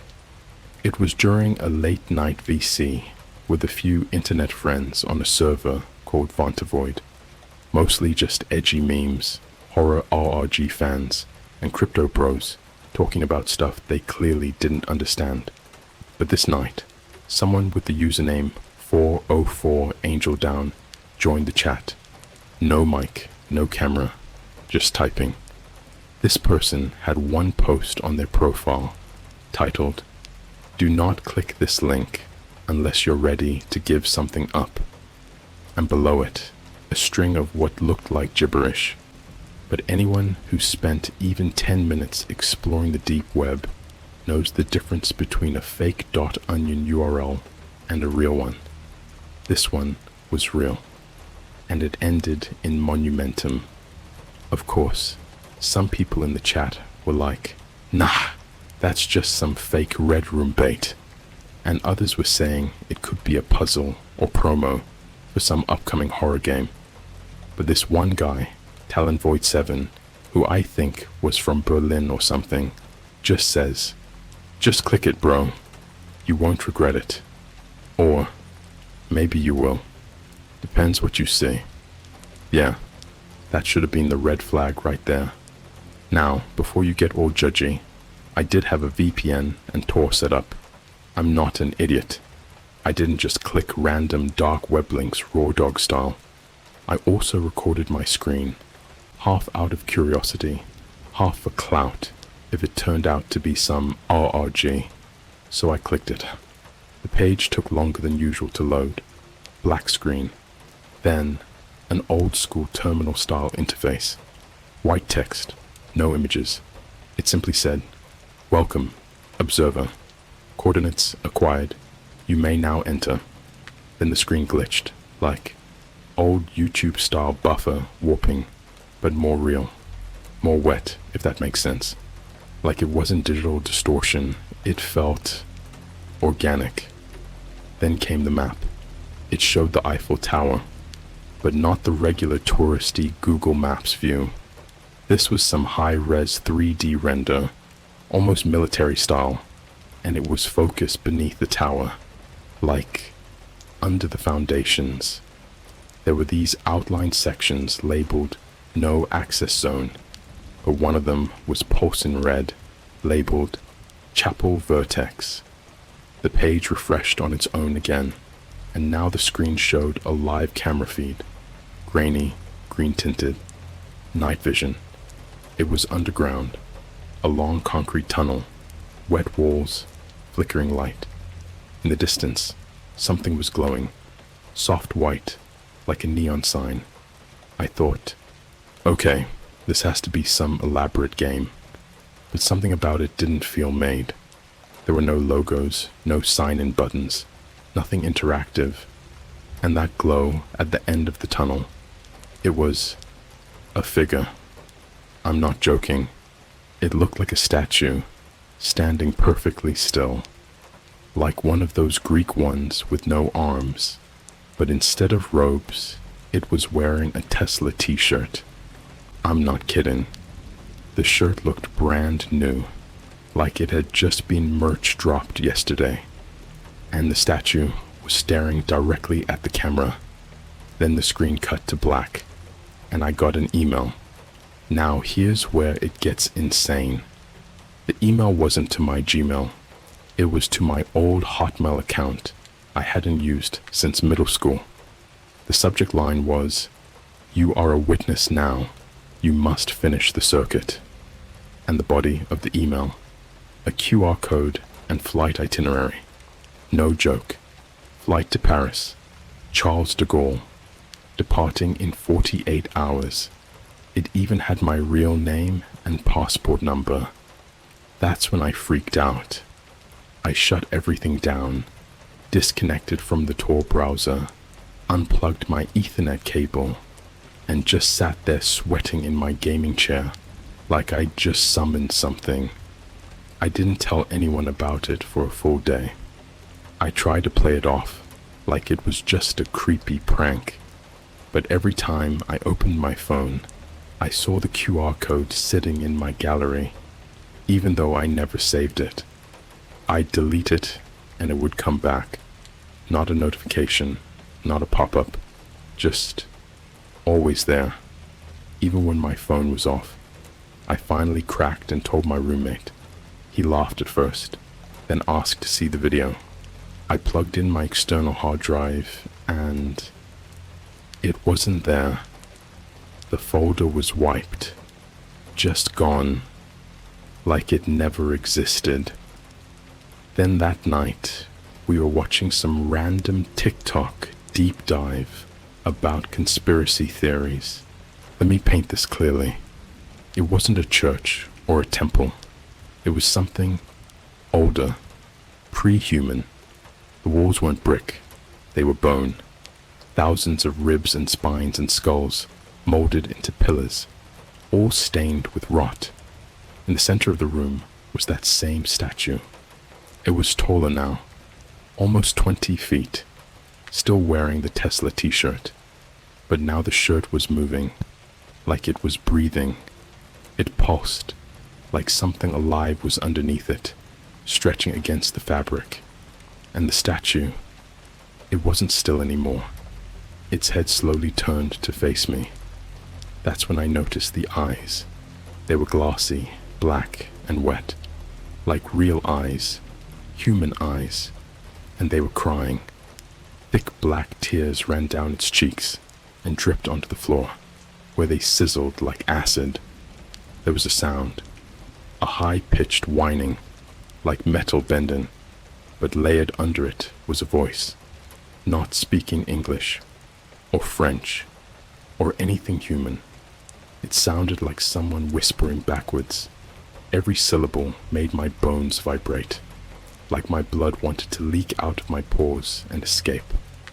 Then I saw them, the other statues, dozens of them, all lining the walls, half melted, wearing random modern clothes, a Walmart vest, a Chick-fil-A polo, a McDonald's cap, even a security guard uniform from Heathrow Airport. They all looked like they had been human once, frozen mid-scream. Each of them held a Polaroid in their hands. Each photo was of me, but in each photo, I was missing something.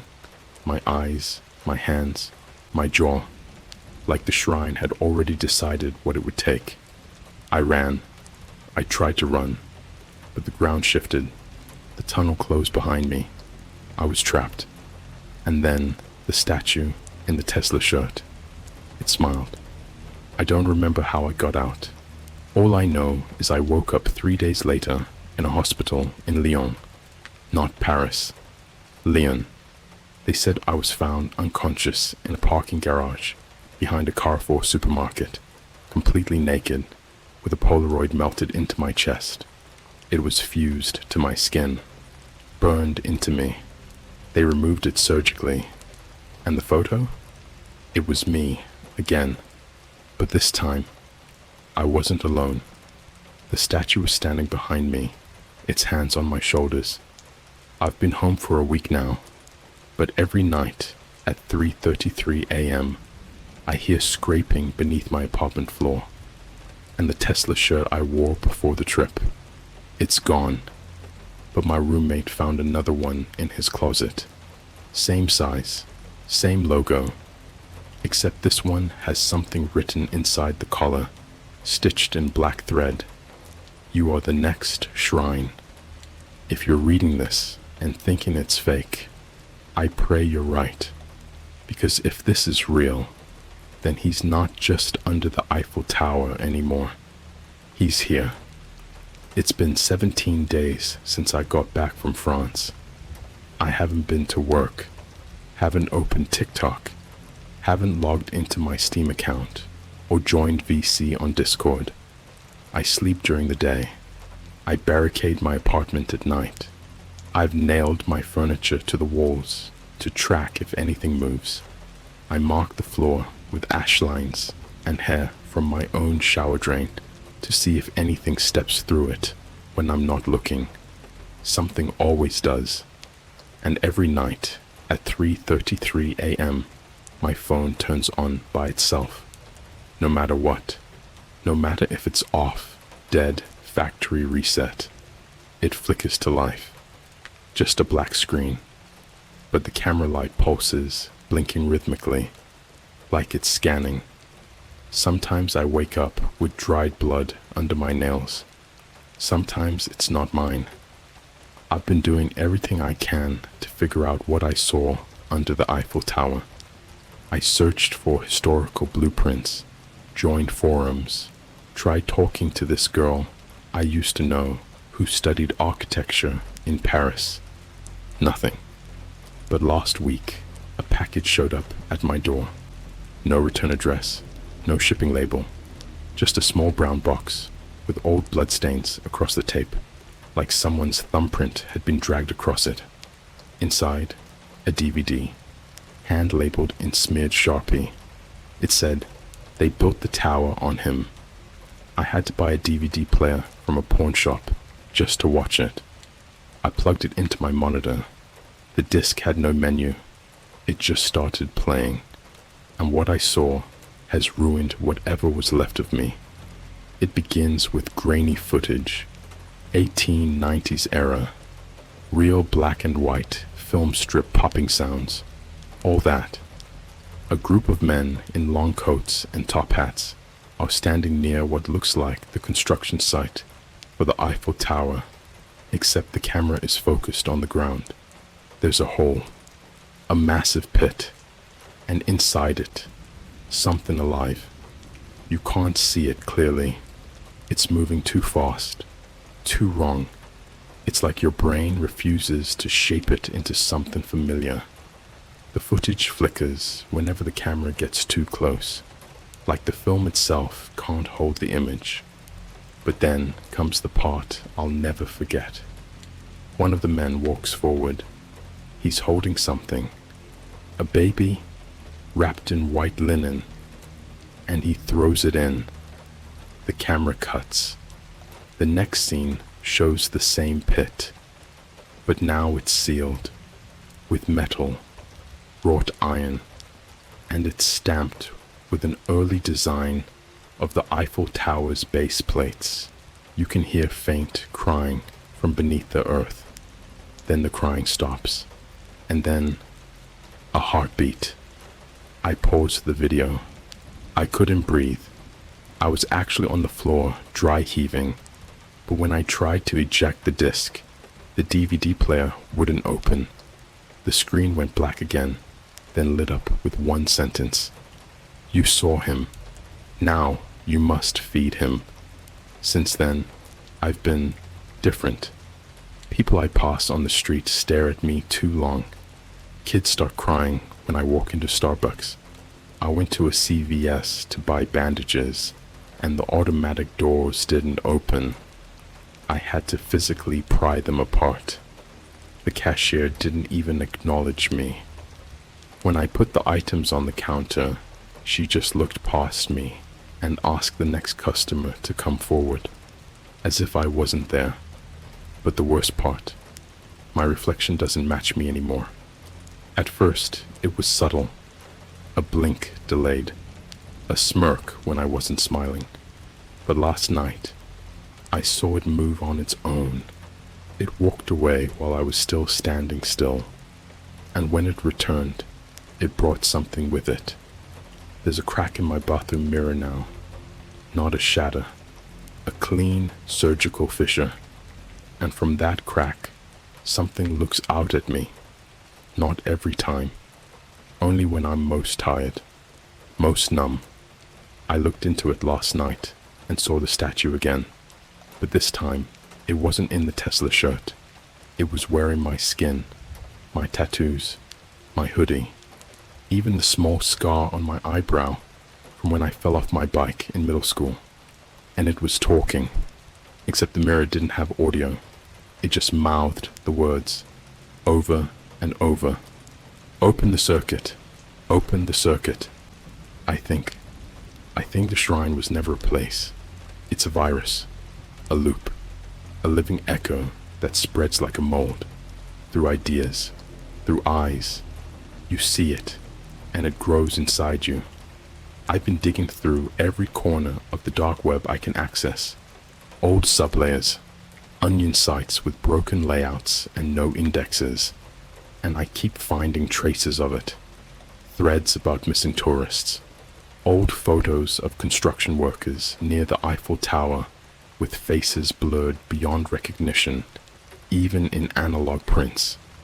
One blog post from 2004 mentioned an urban myth called the Man Below Iron, claimed he was buried during the late 1800s and that the tower was built to contain him.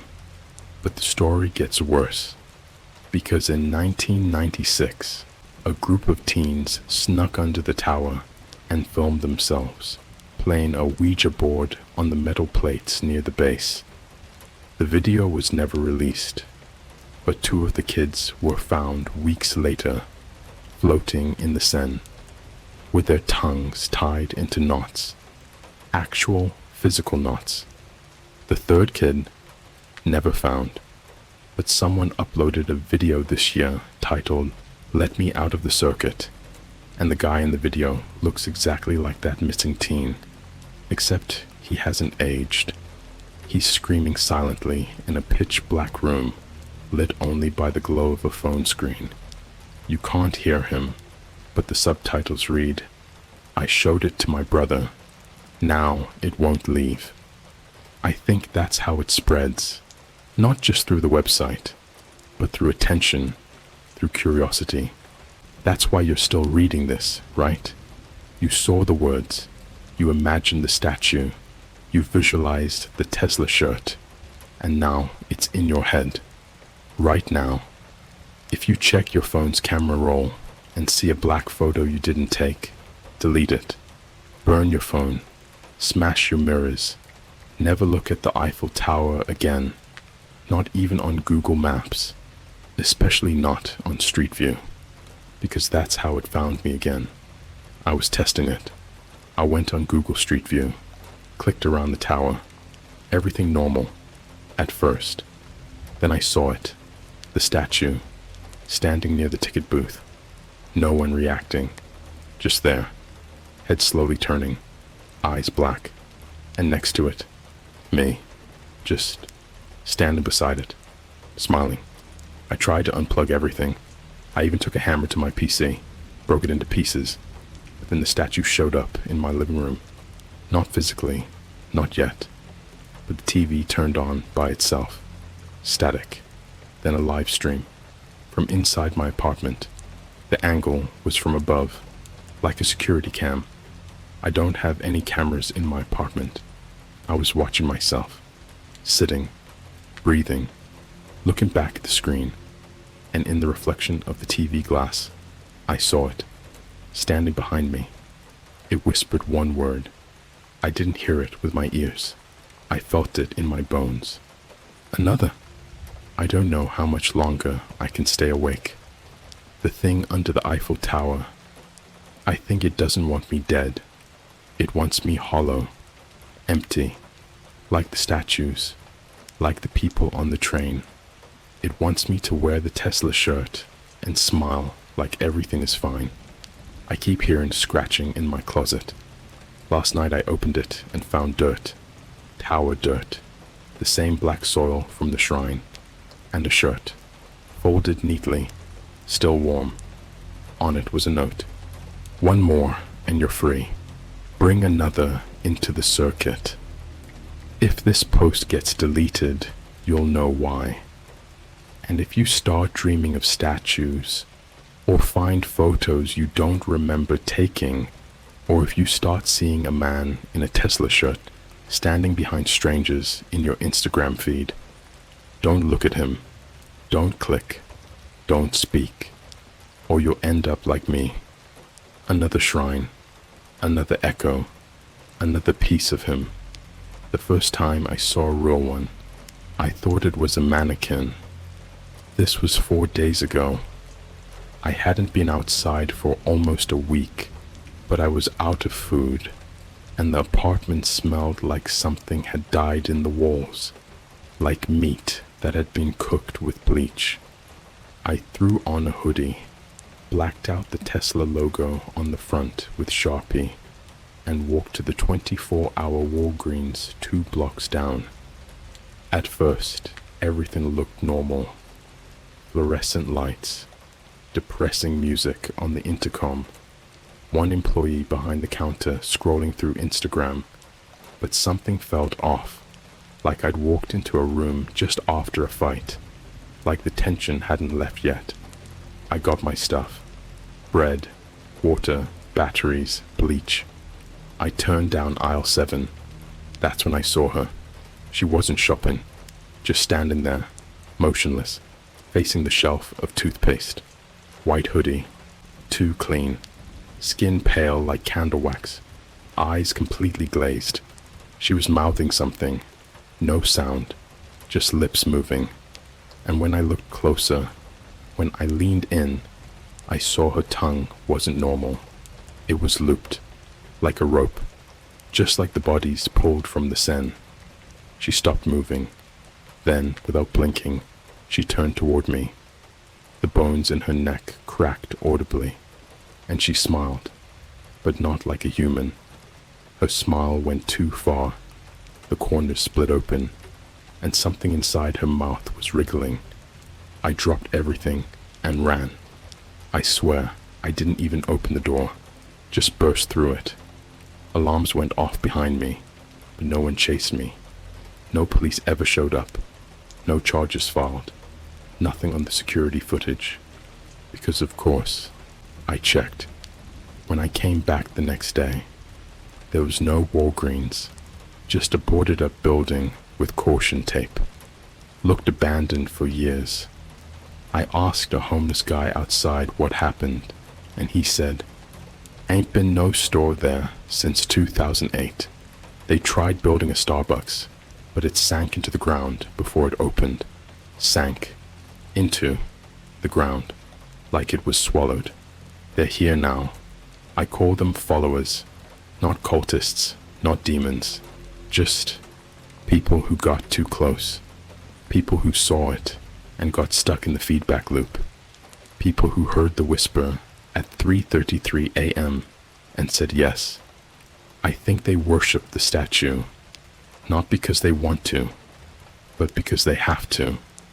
I found a forum thread on an obscure subdomain called thighcircuit.me, hidden beneath an inactive gardening blog. The site looked like it was designed in the early 2000s. Gray background, blue hyperlinks, no CSS. The top thread was pinned, titled, "There is no church. There is only the pattern." Inside were coordinates, over 150 of them. I cross-checked every one. Gas stations, storage units, abandoned fast food joints, shuttered dentist offices, a Chick-fil-A in Texas that burned down in 2015, a McDonald's in Osaka that collapsed after an unexplained sinkhole, and each one had witness reports, people disappearing, screaming beneath the floor, unmarked packages showing up in nearby towns, always containing the same thing: a Tesla shirt and a photo of the recipient, taken from behind. Last night I woke up to chanting, not loud, just low, like humming. It was coming from the hallway outside my apartment. I looked through the peephole. At first, I didn't see anything. Then I squinted. My hallway was longer than it should have been, like someone had stretched it, and lining the walls on both sides were dozens of people, just standing there, every one of them facing the walls, heads down, hands pressed against the paint, like they were trying to merge with it, mouthing the same word, over and over. "Transmit, transmit, transmit." I slammed my door shut, put my desk in front of it, pushed the fridge against that, sat in the corner, holding a box cutter and my breath. Then I saw it. Something was crawling under the carpet. Not a person, not an animal, Just movement, like the floor was a bed sheet and something was swimming through it. I backed away, praying, crying, whispering anything I could remember from childhood Sunday school, even though I hadn't believed in anything since my dad hung himself in our basement in 2012. And then the voice came, same as always, from inside my head, but clearer now, closer. You're almost ready. I found something behind my mirror today. It had fallen forward in the night, cracked across the center like a spider web. Behind it was a hole in the drywall. Inside, wrapped in cellophane, a tongue, still fresh, still wet, and written on the wall in Sharpie, in my handwriting. It won't let you speak unless you become its mouth. I haven't eaten in 3 days. Every time I try, I see flashes, like subliminal images between blinks. A cracked statue, crying black fluid, eyeless children kneeling at its feet, a man with no jaw carving something into his own chest using a sharpened subway token. I tried calling my mom, but someone else answered. They didn't speak, just breathed, then said, "We're already inside your house." I hung up, turned around, and all my mirrors were gone. There's a folder on my desktop now. I didn't put it there. It's called Circuit Photos. Inside are hundreds of pictures of me sleeping, different angles, different nights, and in every photo there's someone else in the background, the statue. It gets closer in each one. This morning, I blacked out again. When I came to, I was in my bathtub. The water was freezing, full of dead flies, and floating next to me was a small black box. I opened it. Inside was a thumb drive and a note. Upload this to 10 sites, or you become the next shrine. I haven't looked at what's on the drive yet, but I know it's bad. I know because my neighbor's dog started barking the second I opened the box, and then started screaming like a human, like me. And now it's silent outside. I think I've been marked. I think I'm next. Not to die, to become. You know how some people say trauma rewires your brain, makes you someone new. This doesn't just rewire you. It downloads something into you, like your skull is a USB port. And once the circuit is installed, it runs forever, feeding off others, pulling them in. Don't think. Don't Google. Don't look for the shrine under the Eiffel Tower, because if you even try, it will see you, and the next Tesla shirt you find in your closet won't be a joke. It will be your uniform, your skin, your curse.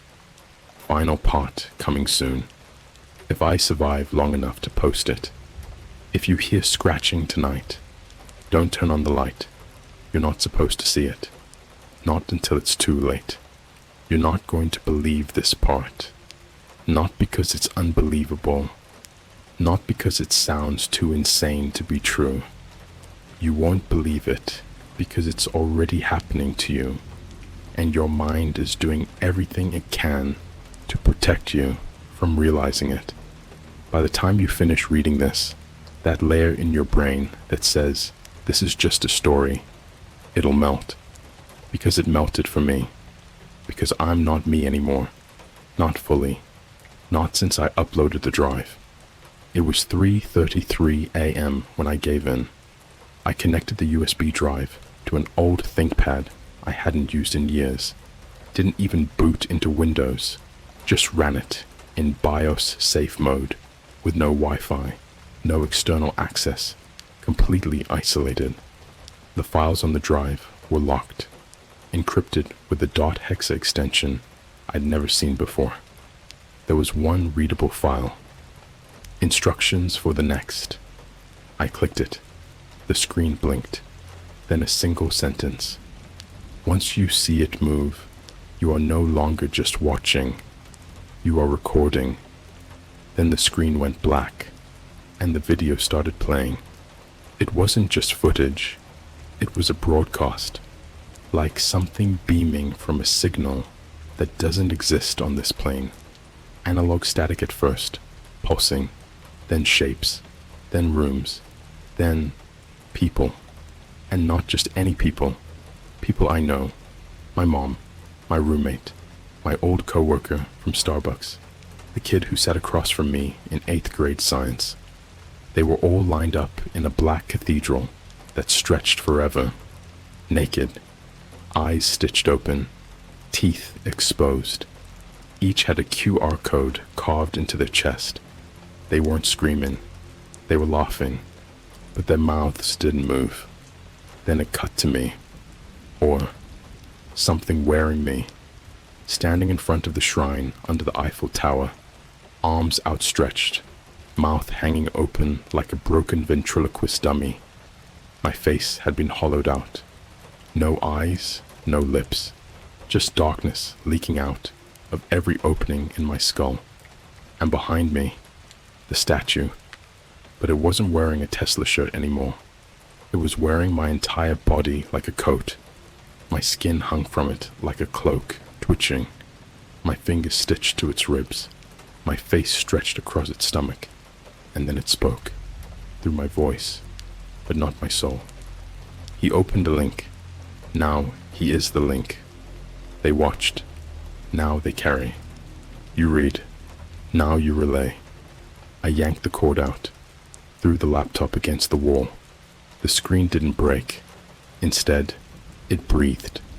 The plastic flexed like lungs, and from the shattered keyboard, fingers crawled out. Human fingers, broken like porcelain, clicking across the floor like spider legs. 5 of them, a hand without a body. They reached for me. I grabbed a hammer, smashed them to pulp, but the floorboards underneath, they were laughing, low, rumbling, like there were dozens of mouths under my house, chuckling through the walls. That's when I realized what the circuit really is. It's not a shrine. It's not a statue. It's a god, a digital organism, a parasitic signal that uses architecture, technology, memory, people as infection points.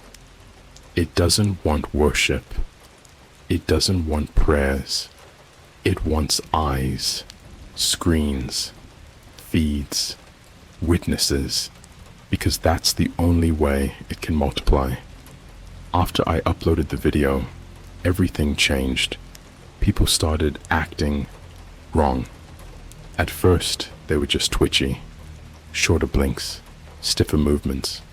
Then came the mimicry. I walked past a woman at a bus stop who turned toward me and perfectly mirrored my stride, like she was my reflection, but in a real time. When I stopped, she stopped. When I turned my head, so did she. And then she smiled, not with joy, not with recognition, with confirmation. Transmission received, she said. We're buffering. There's no one left in my apartment building now. Just followers. Or placeholders. I don't know. They move like people, eat like people, but they don't blink unless I blink. They don't breathe unless I breathe. I tested it. I held my breath. They started gasping, turning purple. I exhaled. They all smiled, like I'd passed a test. I've stopped drinking water. It tastes like static. I've stopped eating. The food squirms in my throat, trying to crawl back out. I've lost 30 pounds, but the statue inside me has grown heavier. I feel it when I walk, dragging behind my spine like a tumor full of teeth. I feel it in my dreams, when I wake up inside my body and realize it's been moving while I sleep. I found something under my bed, a phone, not mine, no apps, no SIM, just one video file, titled, "When you're ready, upload this version." I haven't watched it, because I think watching it is how it finishes cupping you, how it completes your installation, how you stop being a user and start becoming a node. Because that's what I am now. Not a person, a relay. And I know what I'm supposed to do. I know why the shrine chose me. Because I'm good at telling stories. Because people listen to me. Because people click my links. Because people share. Because people, like you, can't resist the sentence. I opened a dark web link. So here's your final warning. Don't search for the circuit. Don't replay this post in your head. Don't reread the statue's name. And whatever you do, don't tell anyone about this. Not your friend, not your group chat, not your followers. Because once you share it, once the data jumps, you're no longer a witness. You're part of it. I haven't looked in a mirror in 48 hours, but I saw my reflection in a puddle this morning. It didn't look back. It just stood there, smiling, wearing a Tesla shirt, and behind it, a new statue was forming, still wet, still twitching, still shaped like you.